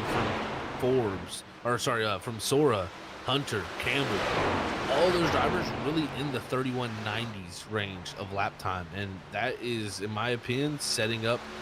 If we do get a yellow, we got quite a good gapping of pace between people, so this is going to be super fun to watch. And if you're like Sora, he's literally been matching John Force for pretty much the majority of this run. So I really am excited to see if we do get a yellow. But if anything, John Forbes right now, he's not under too much pressure. There's really no reason for him to be going out there putting down quality laps or nothing. No, there really isn't. Protects the tires, protects the gap. And for Justin Campbell and for Cedric Hunter, doing a little bit of assistance to one another on the straightaways as the 9 machine trying to get to that outside, to the inside quarter panel of the 13. Continues the fight and claw. This is for 5th place position. Campbell is trying his best to make this pass work as they're squeezing and almost contact between the 9 and the 13 through 1 and 2. They exit out, and for Cedric Hunter, I think he might just relinquish this position, but they all make contact once again going into 3. Once again making contact. This is definitely some hard racing between these two. It looks like the 9 might get into there a little bit. There's a little bit of net coat contact as it come off of 4, but the 13 holds on to the position for now. And these two, very, similar to the pace of what's ahead of them. But I imagine if Campbell gets ahead of the 13, could he track down the likes of Vincent Sewell? That's going to be the question. But if you know the 13, he is a tough driver to pass. He really knows where to place the car at the right spot to make the right exit speed.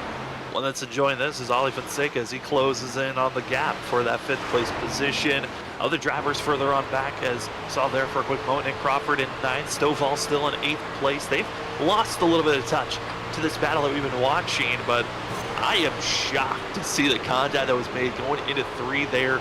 And the side drafting, Zach, I mean, it is a factor that you're always watching out for as we're on board with Ali Fonseca. And these drivers, we're about to see pit road calling for a few because we are in the pit window for these drivers to take it to the end as contact made once again. Campbell trying to get the 13 out of trouble, out of sorts, and it looks like for the 9, almost able to get fully clear as they'll stay side by side across the line. Center's just going to be able to get right to the right rear, and Ollie, like you said, loving what he's seeing. This brings these two right back together, but I think Campbell, with a good enough drive through the center, could clear him. He does clear, but will the crossover happen? Is Cedric Hunter not going to have the drive off? Campbell now to the P5 position. We'll see what the 13 can do here to fight back, or does the 9 drive away? I think he's got a little bit more pace and toe.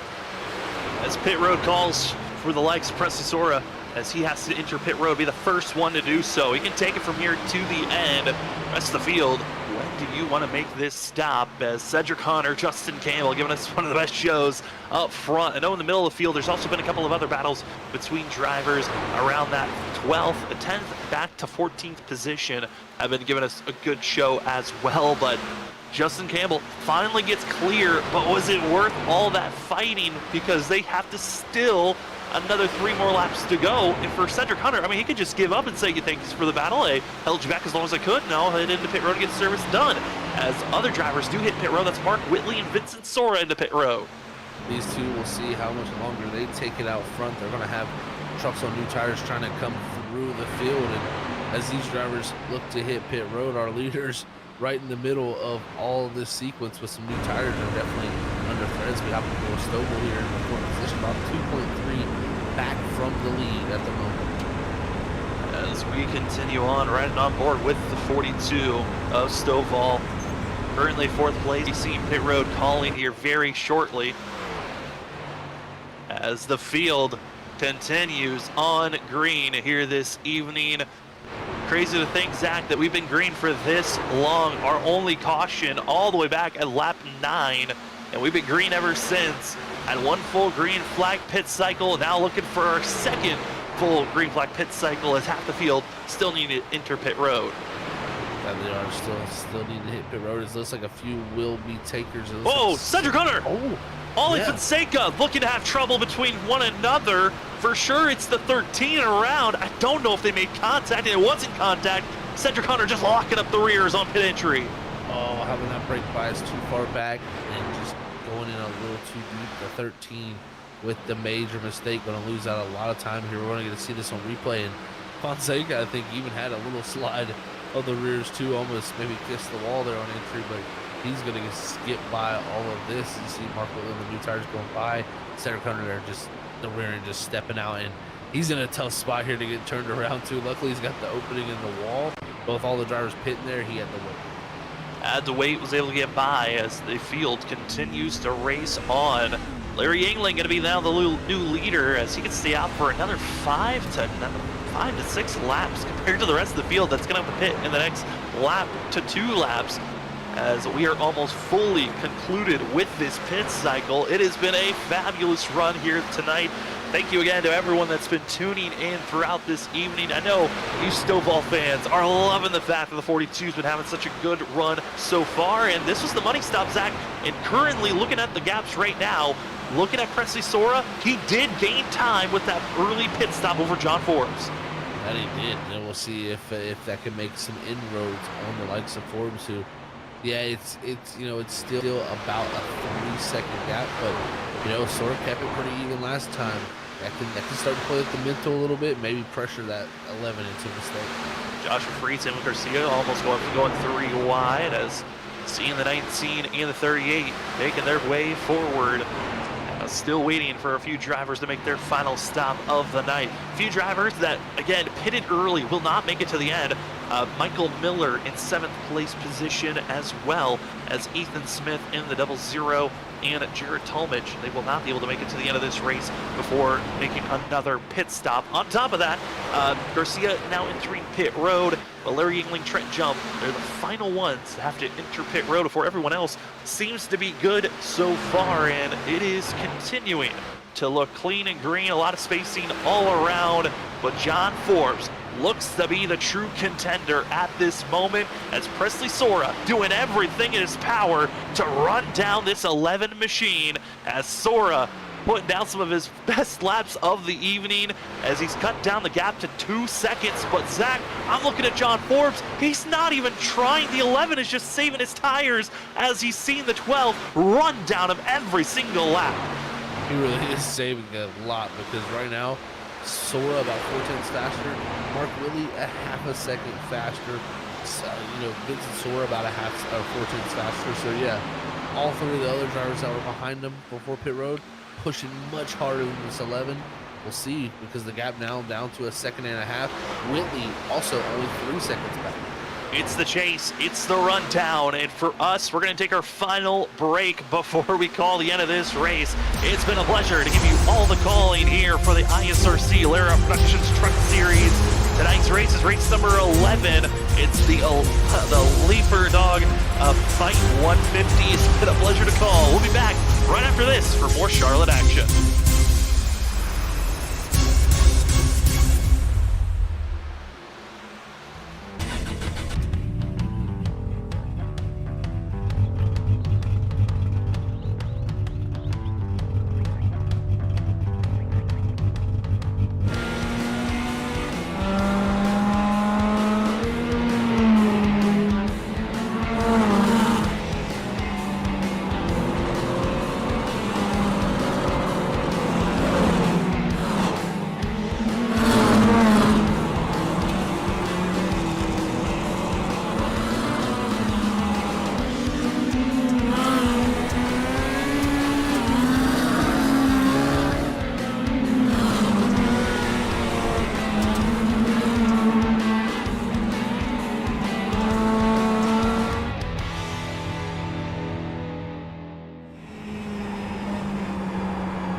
5 wide behind for fifth. Oh my, the 5 wide here, this ain't gonna work. They make it last, bumping and banging to the end. They're beating banging for the lead. Sora still with the shot here, coming off a 4. That's it. It's bottom line, here it comes. Oh no, Carter gets wrecked. It's gonna be that Nick Crawford. The 74 gets through somehow, and they just completely demolish one another. Opportunity to drive it down low, drifting up, trying to be the stealer. Here he comes, Cedric Hunter. He does it, he steals it. But he somehow drove it into the corner to wreck it. Oh, they wrecked! They wrecked each other. The top two bounced into one another. Just too much of side drifting off of, and they got to be careful. Oh no! The 4 demolishes in the 28.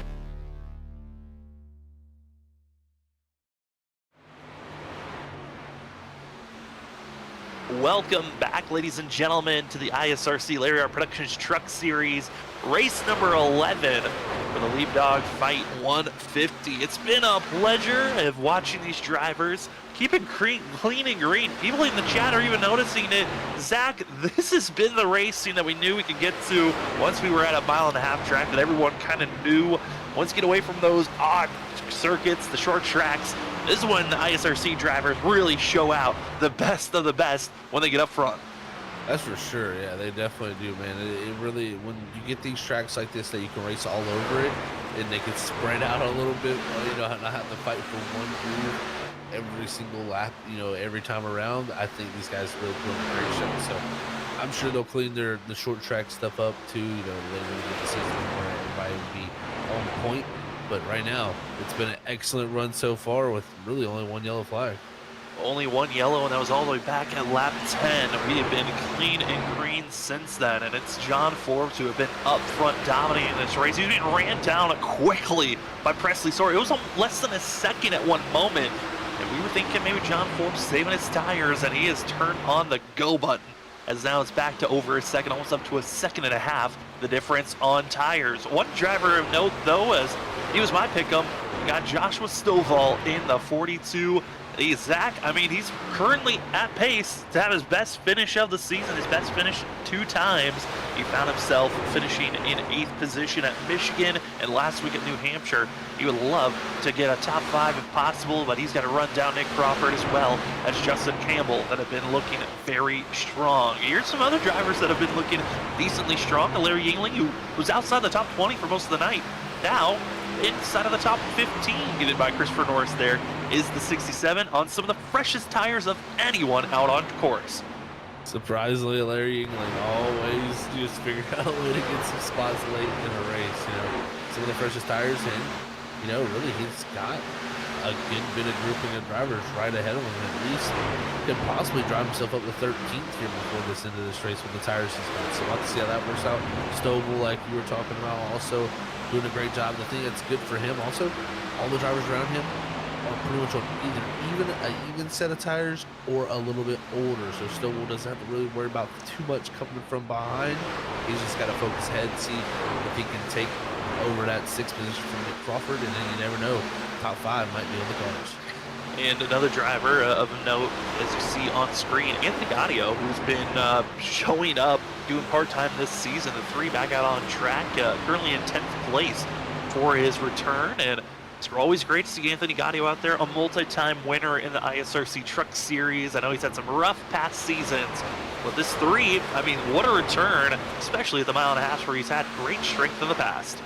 That's for sure. He's definitely shown great strength here in the past and fought for wins before and been right up there in the mix, you know, for a lot of great wins in the past for sure. So Gaudio doing a great job right now being top 10. He's got some work cut out though, because he's got the likes of Cedric Hunter and Danny Cochran looking like they're catching up behind him. Also, you got the likes of Cody Reed, who just left pit road after getting some fresh tires. Fresh tires, damaged machine tires will always win out as the 25 drives on by. Other drivers of note, Ali Fonseca qualified 6th, a great qualifying run, currently runs 8th.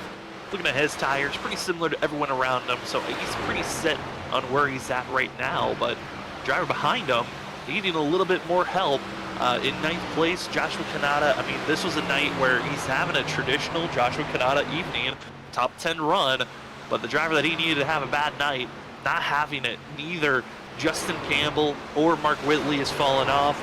This is looking like Kanata, if he's going to make the playoffs, as he's the cutoff driver entering this evening, he's going to have to win next week at Atlanta, unless a miracle happens here tonight. That's for sure. It looks like it's going to be that way. Whitley's got great stage points, and running top 3 right now. The points are not looking in favor of that team there in the 16, but don't put a win past them. Anything is possible when we go to Atlanta. Tires can mean anything. We come down to a late race restart. Situations can get wild. So Kanata definitely still's got an opportunity, and he is definitely a driver that knows how to put himself in position to move on to rounds. And, we've been cycling around this group. The battle, though, that's been close to one another is that battle for 11th place. Cedric Hunter, Danny Cochran for 11th position. You got the 13 machine spun out on pit entry. Would have been up there battling for 5th place, but instead trying to get a top 10 finish if possible. And Cedric Hunter, it's just a simple mistake, but it's something that can happen to anyone, and it's proven seeing the 13 spin out on pit entry. He is definitely going to be relishing that moment for sure. Just say, man, what if that didn't happen? I could have been up there in the mix for sure. But he can come out of the top 10 still after that. I think that's something you can at least take with a smile as well. At least I got 10th while spinning out coming to pit road. So he did a good job. He had some great pace. Him and his teammate have been working good to get up here, but they're going to have to work hard here to get past the 3 Anthony Gaudio. Seems like their pace is kind of stalled out once they've gotten a little closer. Yeah, getting a little bit tightened up, not having that front end that you're hoping to have through the corner, but they are closing in, finding themselves there with a chance to get by Gaudio for themselves.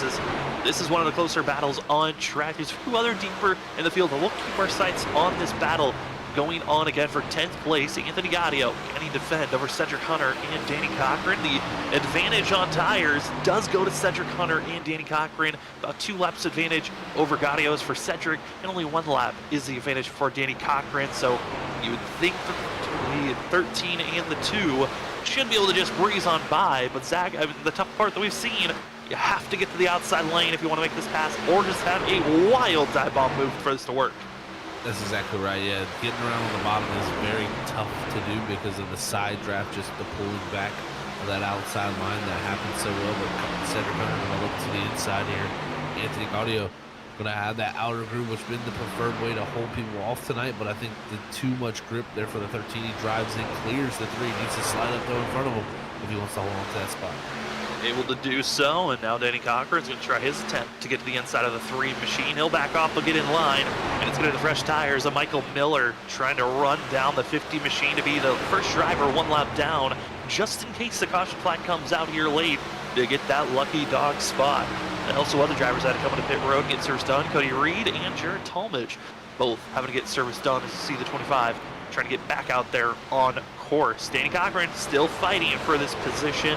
This for 11th place for the 2. And Danny Cochran, Zach, you look at past races, Danny is still going to be a threat, I think, going into next week.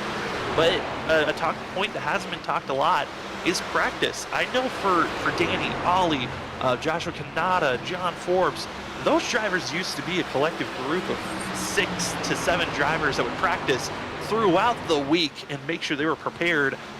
Everyone's grown up over these last couple of years since the ISRC started, and life's been getting in the way, work's getting in the way. It's hard to get that same practice time in. It seems like that's what's hurting some of these drivers, is not having as much practice time as they once did in the past.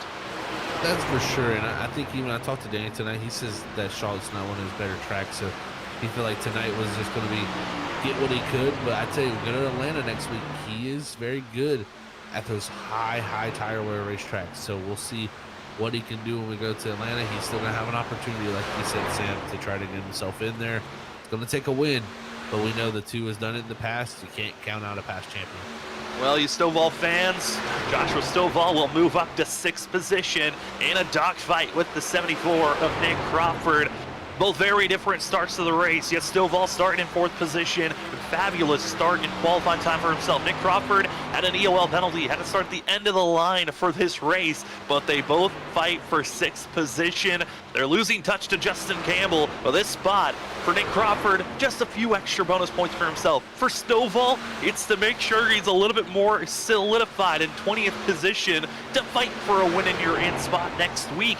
This is critical for both drivers in their own separate ways, but if you're Stovall, Zach, yes, you want your best finish of the season. 6th place would be incredible over 8th, but this 42 has to make sure he doesn't get caught up in a wreck and just throws away this finish. That's exactly right, and I tell you what, also, it not only helps him get those points up, but this is a confidence builder. Stovall all season has qualified well, got caught up, it seems like always in someone else's mess to not really get the true finishes probably he deserved. And tonight we're getting to see the true 42's pace, and I think this only builds confidence where top 5s are right down the road for him. If he doesn't make the playoffs, I still think it's huge for him here in his growth at ISRC.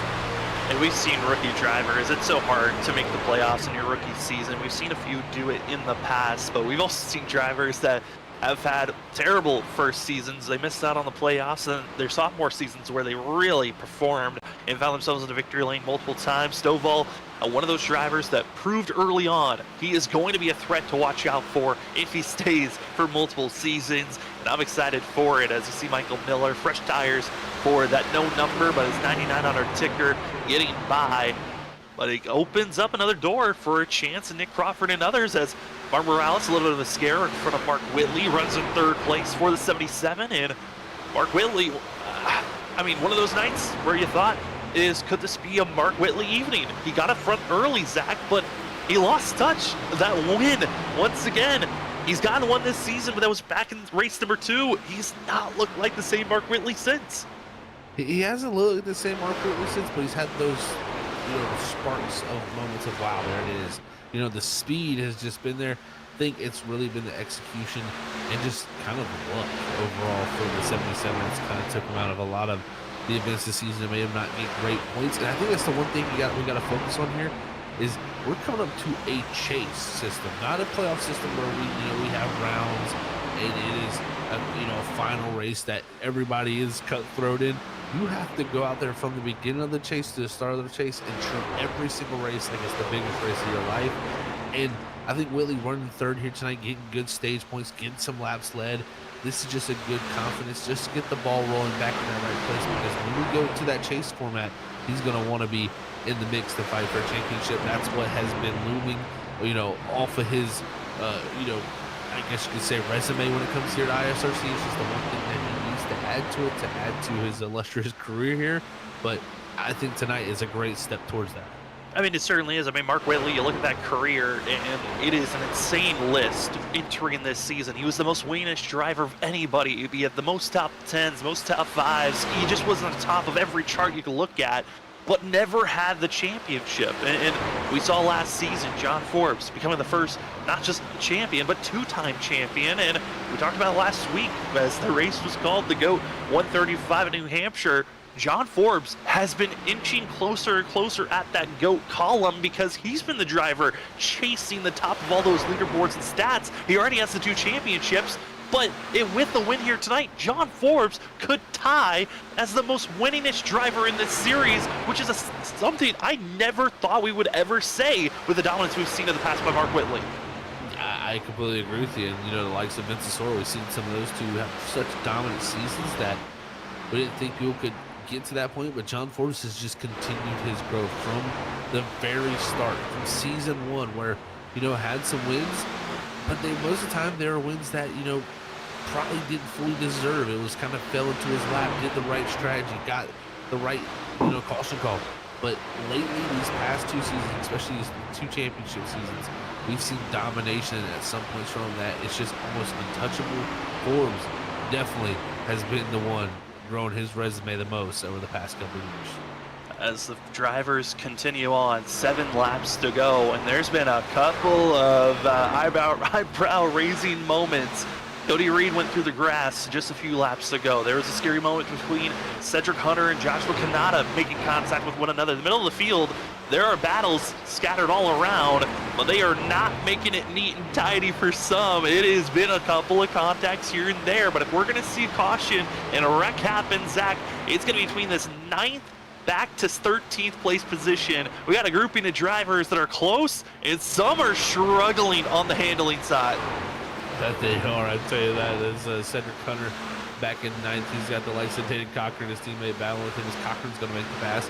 With the 11, Anthony Gaudio got the 67 of Larry England.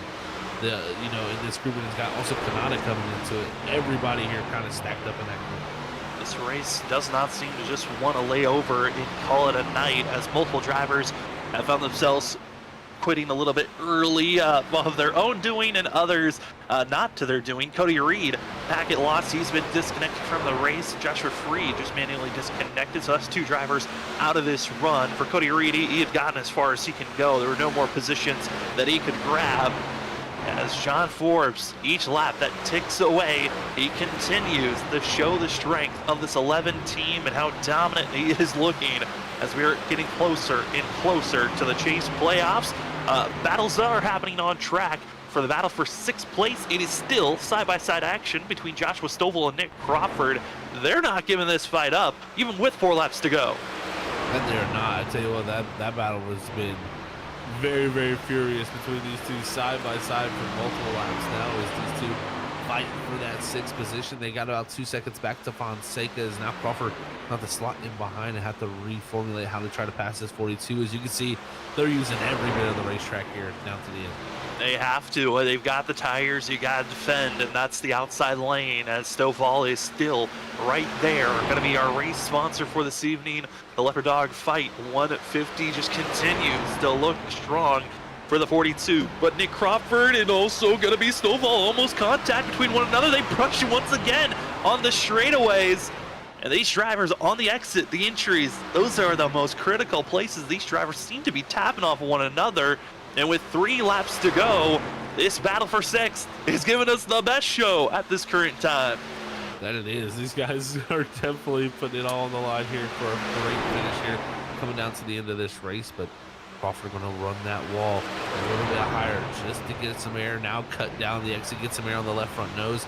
He'll have the draft down the front straightaway here, and you're going to see if he's going to have an opportunity to look to the inside. Crawford wanting his 6th place position, but we know he's not going to risk both of these drivers splitting. Absolutely not. As we see the 11 cross the line, John Forbes takes the white flag here for tonight's race, the Leopard Dog Fight 150. What a run it has been for John Forbes, a driver that has been so strong season after season. He got 6 wins back in season 2, and ever since then, it has been a climb to see could John Forbes catch up to some of the top drivers. Could he catch up to Vincent Sora? Could he catch up to Mark Whitley? Well, tonight, tie him on the leaderboards. Your most winningest drivers now, Mark Whitley and John Forbes in the 11 machine. What a job by John Forbes there. 3 in a row, too. This dude definitely going to probably take the points lead with all of that, too. On a roll right now and looking for a 3rd championship, but I can't confirm. Joshua Stovall going to bring it home in 6 as Nick Crawford and him just crossed the line. Crawford not able to make the pass. Stovall takes 6th, his best finish of the season. He'll take credit for that one. What a run here this evening for the 42. You'll love to see that confidence builder for himself, competing with some of the best in the ISRC Truck Series. When we talk about the best, we now know it's not just Mark Whitley, it's not just Danny Cochran, it's not just the likes of Vincent Sora. The benchmark you are looking at is this 11 machine, the 2-time truck champion, and now tied as the most winningest driver in this series career-wise. It's great to see you to say. And Zach, he's the only driver with multiple wins this season, and now it's his 4th of the season. Man, he is on a tear right now, and can't really complain for himself, because it is going to be confidence heading into this chase we got, and he's going to be looking for that 3rd championship. Like I said, he's got definitely full confidence for that. Well, he's got the 3-peat in races 1 in a row, and he's trying to go for the 3-peat in championships. But for us here tonight, we will step away. When we come back, we're going to talk to John Forbes, Presley Sora, Mark Whitley, and a spotlight driver, get their thoughts on tonight's race. Thank you for being with us. We'll be back right after this.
All right, we're back here, folks, for the ISRC Truck Series at the Charlotte Motor Speedway for your post-race show here, and going to get interviews from our top three and a spotlight driver of the number 2 of Danny Cochran here tonight. Let's hear from the 11 of John Forbes on his third win in a row here at Charlotte. Yeah, Hey, John, it's Zach up in the booth. You got a copy? I do. Well, buddy, congrats. 3 in a row now. I mean, that also ties you with Mark Whitley with the all-times most wins in ISRC history, too. So big moments here for you, man. Take us through your win tonight, because ever since you got to that lead early in the race, it looked like no doubt from the 11 team.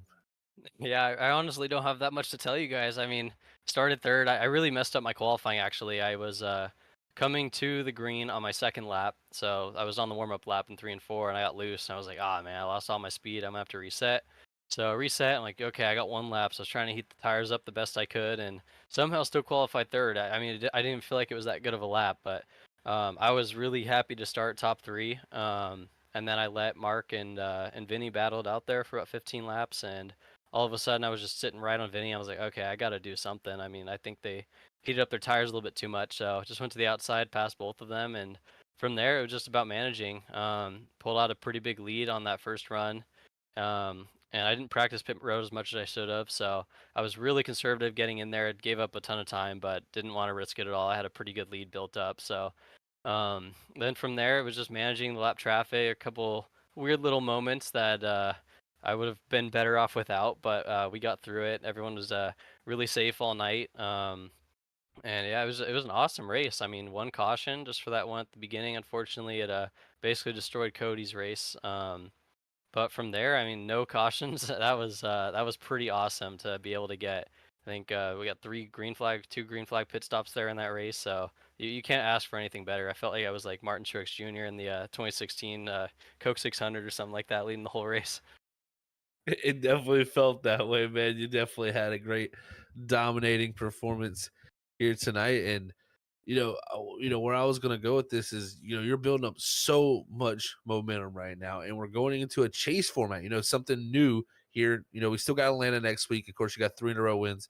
How important do you think is to continue that momentum at Atlanta? Because we're heading into a chase format where consistency is most likely going to be the key to a championship. Yeah, I'm really looking forward to it. Just, there's always that one thing where if you get wrecked in one race, it's really going to hurt you. And I've been really good about that this season. I think I've been top 10 or top 5 in every race except for one, where fortunately I got in an incident or something. I don't even remember which race that was. But yeah, keeping the momentum up exactly how I've been doing.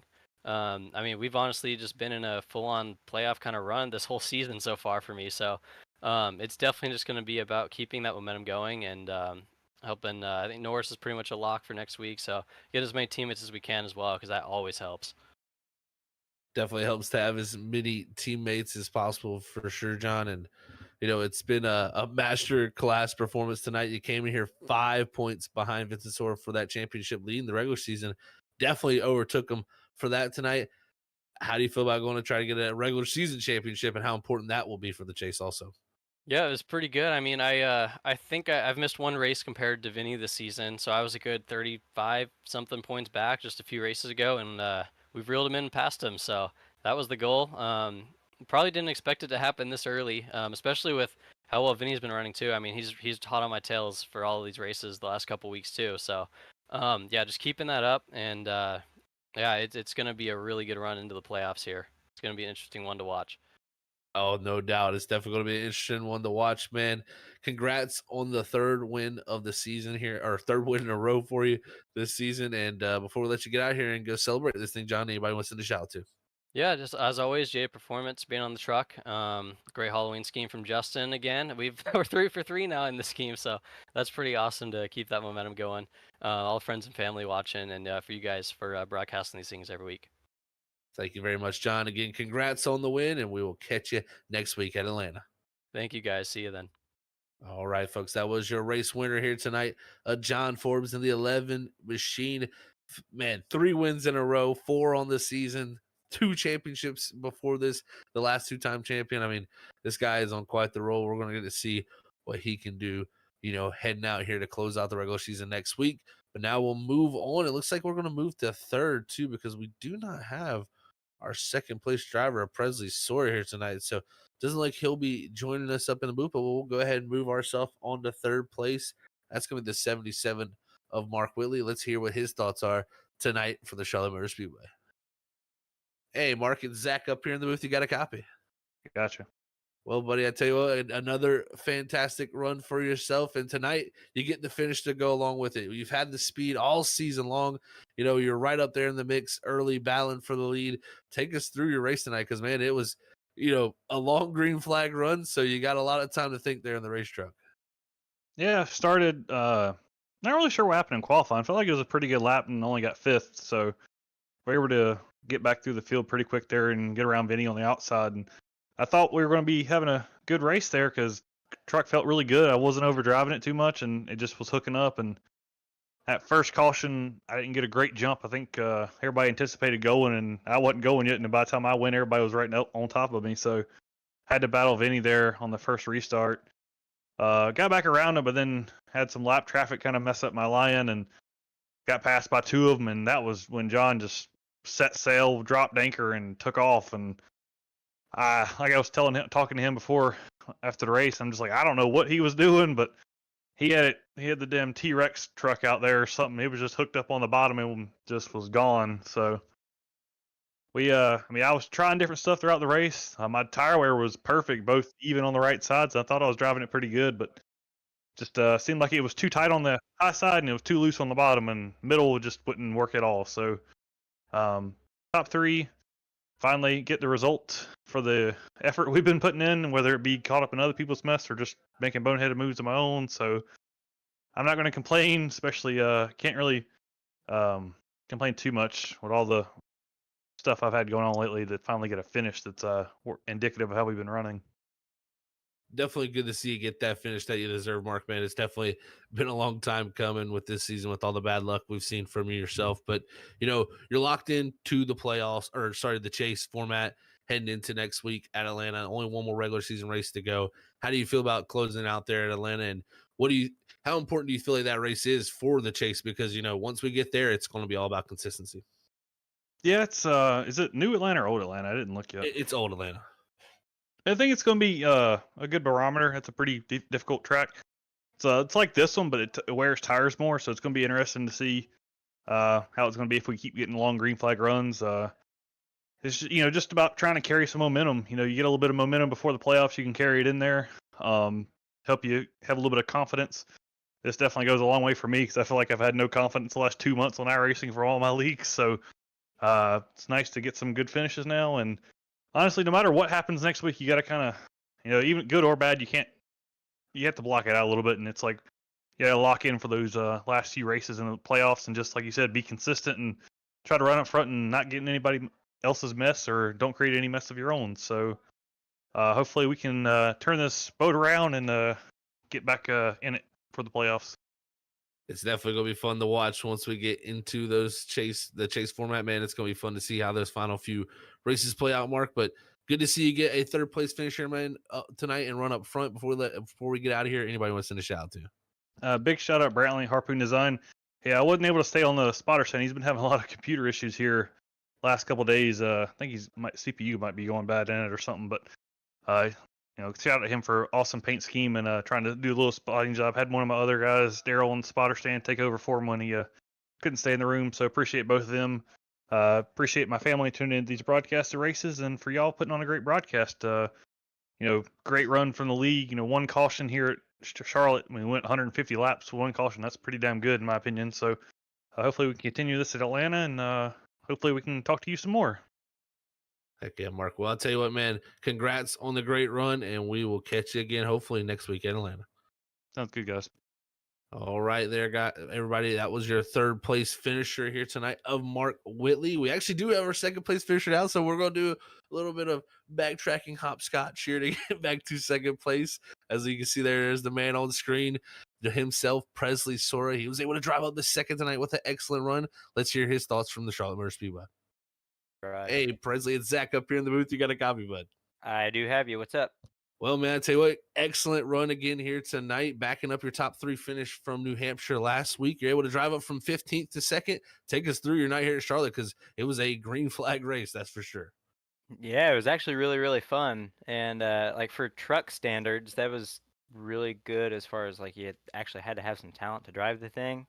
Normally the truck, especially on the bigger tracks, you just kind of put it to the floor and turn it and go. But this, you had to really moderate the throttle a lot. And I know like I was eggshelling it up on the top lane 20, 25 laps into the run. So that was really fun. I feel like honestly, I had winning speed. I think John and I were pretty even lap time wise. I just don't know how to qualify. So if I could figure out how to qualify and not start like 15th on back every week, that would probably really help me. But yeah, it was funny. I thought my qualifying lap was good. I looked down at the timesheet and I was like, well, that sucks. So had to make my way up from 15th, and I kind of slowly but surely picked guys off. And by the time I got up to second or third, I was about 4.5 seconds back from John, and just sat there the entire rest of the way. It never changed. It was like, we'd run 20 laps and I'd be 4.5 seconds back from him. We'd do a green flag pit stop, come out, and I'd be 4.5 seconds back from him. And then we'd run another 50 laps and I'd be 4.5 seconds back from him. So he couldn't really get away from me. I couldn't catch him. It just sat there like that. And, I think if we did have a caution anywhere in the middle of those green flag runs, that it probably would have been a really, really close race between him and I. But he was just, he qualified well and he put the laps together in the race to just pull away and gap us all. So he made us look stupid, that's for sure. But nah, it was a fun race. And after a few of the earlier races in the season that I had, I'd run out of fuel, or I'd get junked, or I'd junk myself at the road course, to finish top 3 the last 2 weeks is really, really nice. We'll take that. And playoffs are getting close here, so that's some pretty good momentum going into those. That's exactly where I was going to head to next, Presley. As you finished 3rd last week, 2nd this week. We saw you get the win earlier at Iowa this season. I mean, kind of getting back into like a little bit of that form, because he had a little tough stretch there of bad luck. There was about 4 or 5 races. I mean, we go to Atlanta, the old configuration of it too. A pretty similar to this track, even just an older surface than it itself. How do you feel about heading into there and continuing your momentum that we see before we head to the chase? Yeah, I love old Atlanta. I much prefer it to the new Atlanta. So, yeah, I'm excited to do that race. I think it'll be pretty similar characters up at the front as tonight, with it being a 1.5 miles. And I think, obviously John's going to be fast. Mark's going to be fast.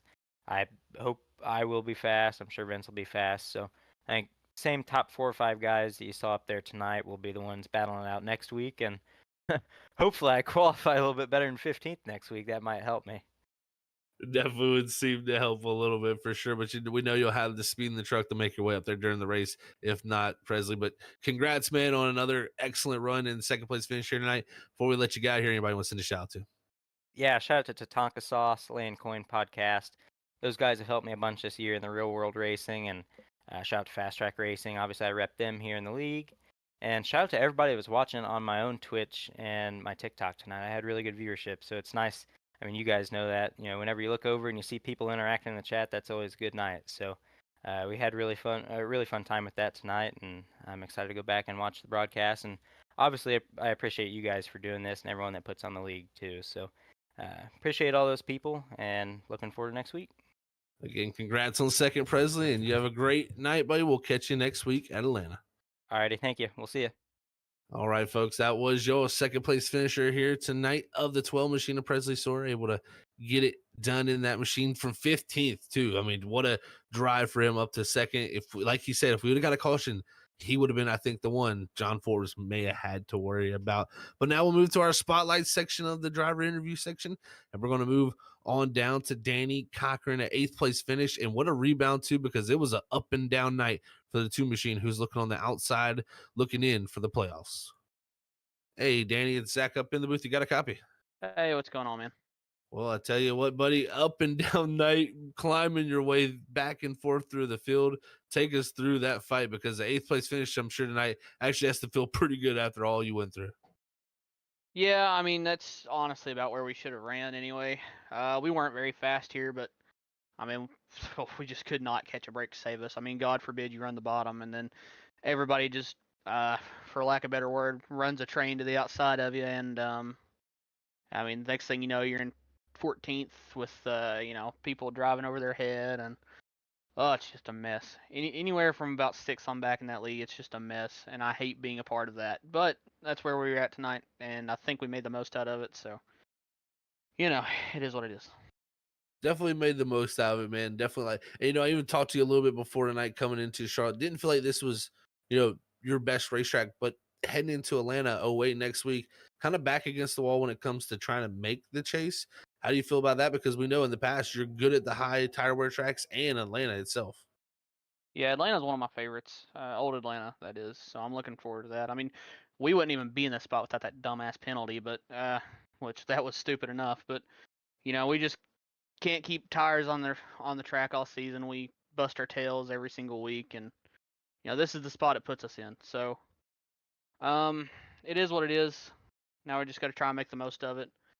I don't know what changed with the with points. I haven't looked yet. I don't even know if they've posted them yet. But Atlanta's pretty good. I think we can go out there and at least run well. So, I mean, if we have the chance to win, obviously we got to take it. But if it's anything like the last 3 weeks it has been, I can about tell you who's going to win that race.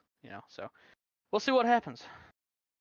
Well, it's going to definitely be an eventful one, Danny. Congrats on 8th here tonight, man. I know it was up and down, hard fight for you. But before we let you get out of here, anybody wants to shout out to? Friends and family who watch the races. Larry with Larry Arts Productions, awesome dude. Helped out a lot this season. Really appreciate that. And you guys for broadcasting. Looking forward to finishing out the last few races here. Well, Danny, man, congrats again, like I said, on 8th. And hopefully we'll see you in Victory Lane next week in Atlanta. Thanks, guys. All right, everybody. You heard there from our spotlight driver, number 2, Danny Cochran. A lot of emotion there from him, and definitely a hard-fought night back in 8th, but some interesting post-race interviews. As now we're going to hand it back over to Sam Dyer as he's back with us here up in the booth. Yeah, back with us. Hoping that my voice continues to stay with us throughout the rest of this call. But gotta say, hear from Danny, he's disappointed, but he was the biggest points mover after tonight's race. Cody Reed was the furthest one to fall. Looking at the points, Danny Cochran will be in a must-win scenario heading into next week at the Atlanta 08 configuration. Joshua Kanata and Cody Reed will be your cutoff 2 drivers, and they're going to be the only ones who can swap back and forth. And for Cody Reed, he's already got a win, so he's locked in. The question is, Kanata somehow sneak his way forward? But for tonight's race, we got to take a look at our unofficial results. Danny Cochran, part of the duo that found themselves being the biggest movers himself, as well as going to be Cedric Hunter, biggest movers of 15 positions, and both will finish inside of the top 10 with your winner. 4th win of the season, tying the overall wins list with 18. John Forbes, top of the leaderboard. Presley Sora, you can hear from his voice, just needed just a caution to get back into the fight. But they'll come away 2nd. Mark Whitley 3rd. 4th was Vincent Sora. Justin Campbell got the pole, stayed up front all night long. I think he also had a caution. Could have been a threat in the 9 machine, finishing 5th once again. Joshua Stovall, his best finish of the season, gonna weigh 6. You know that top 5 is lingering around the corner with Nick Crawford 7th. 8th is Danny Cochran with his best finish of the season. Cedric Hunter 9th, and finishing out our top 10 is Larry Hingley in the 67th. Wild stuff to see some of those guys who go all the way back into the top 10, but as you look through the rest of the order, definitely some tough nights for a few. I'd look even into 13th there, Trent Jump. What could have been if he didn't have that link out issue where he had to drop back through? He climbs his way back through. Great run though for Anthony Bonita there in 11th. Also some other drivers, some great runs here. Samuel Garcia had a tough night though in 17th due to his contact early between him and Cody Reed. Would actually put Reed back in 25th, 47 laps down. So tough break for a few of them farther back. And Isaac Shelley I look at in 29th. That's definitely a hard break for him.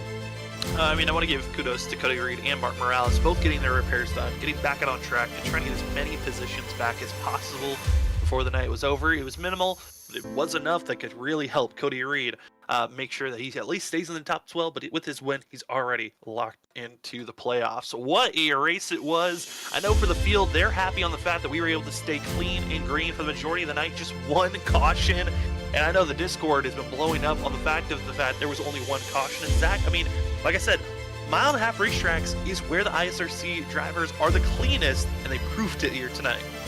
Definitely where they shine, man. They really put on quite their show tonight. And one caution, everybody should take a big pat on the back for that, because the one yellow we did get was Netco. So, you know, hey, it could have possibly not even happened if we didn't have that. So it is definitely one of those situations where, man, these guys have done a great job of cleaning it up, and I expect next week to have a lot of green flag racing at Atlanta. So we'll see how that all shakes out. But again, an excellent job here by ISRC. Certainly was an excellent job, and we've got still more racing throughout the week as we just finished up Monday. Tomorrow night, it's the start of a brand new round. It's the round of 8 for the Challenger Racing League, as those drivers just got done with the Roval. We hope to be giving you coverage of that series tomorrow night, but we'll give you an update if we are or are not when the race is coming to the green. We're still off for the WSSRs. They're in their off season. They'll be back with racing action in just a few weeks. Crazy to say, November 6th will be the start of season 10. Who could find themselves hoisting the championship? We'll find out in just a few weeks, the start of that season. Then on Thursdays, as we have been shuffling around how that season is going to go, the schedule's been reformatted. It's going to be the Shoney's Doghouse Cup Series. They're going to have their race this upcoming Thursday. Next Thursday after that, though, they will be having an off week for themselves as they are getting ready for the next season. And, you know, in the middle of their season, the Shoney's Doghouse Cup Series, it certainly has been a fun one to watch. But Monday nights, next week, Atlanta is calling the last race of the regular season to figure out the 12, potentially 13 drivers that will be fighting for a championship. We know that at least 12 will be racing in the chase. 13 is the only number we can get up to looking at the way that the points are, Zach. So next week going to be so critical on how these drivers perform. Oh, no doubt. It's going to be so critical. And Atlanta 08, such a technical old style racing course that, you know, I would say a few seasons ago, hey, you would have had your reps there and been ready. But a few of these guys are going to be newer to that surface. They're used to the new Atlanta Super Speedway. So we're taking it back a little bit. And I cannot wait to see the race when we get there. That track always known for amazing tire wear. And you heard Danny Cochran feeling confident. He's the last driver to win at that course, and it was 2 seasons ago. Cannot wait for it. But for this evening, we want to say thank you to everyone that was watching with us, that was chatting. I know it's always a joy to look down in the chat and see all the Stovall fans out there hitting that heart button as well as chatting. It's always a joy to see your guys' reactions throughout the evening, but we appreciate it so much. And for ourselves up in the booth, for myself, Sam Dyer, for Zach Hall, for Robert Moyer Jr., and everyone else at Freaky Fast Broadcasting, we appreciate you guys so much, and as well to the drivers that give us such a great show to call each and every week. Well, for tonight, it was a great call. It was a great race. John Forbes into victory lane for the 4th time this season. 3rd time in a row. He's going to try to carry on that momentum into next week, trying to get potentially his 5th win of the season, 4th in a row before the chase. That's a lot of bonus points you would love to carry on. Next week's going to be at Atlanta 08 configuration. Do not want to miss it, but if you want to see more great racing action before then, we got you covered. Tomorrow night, it's the Challenger Racing League. The start of a new round. The round of 8 is right around the corner. We'll see you tomorrow night for our next Freaky Fast broadcast.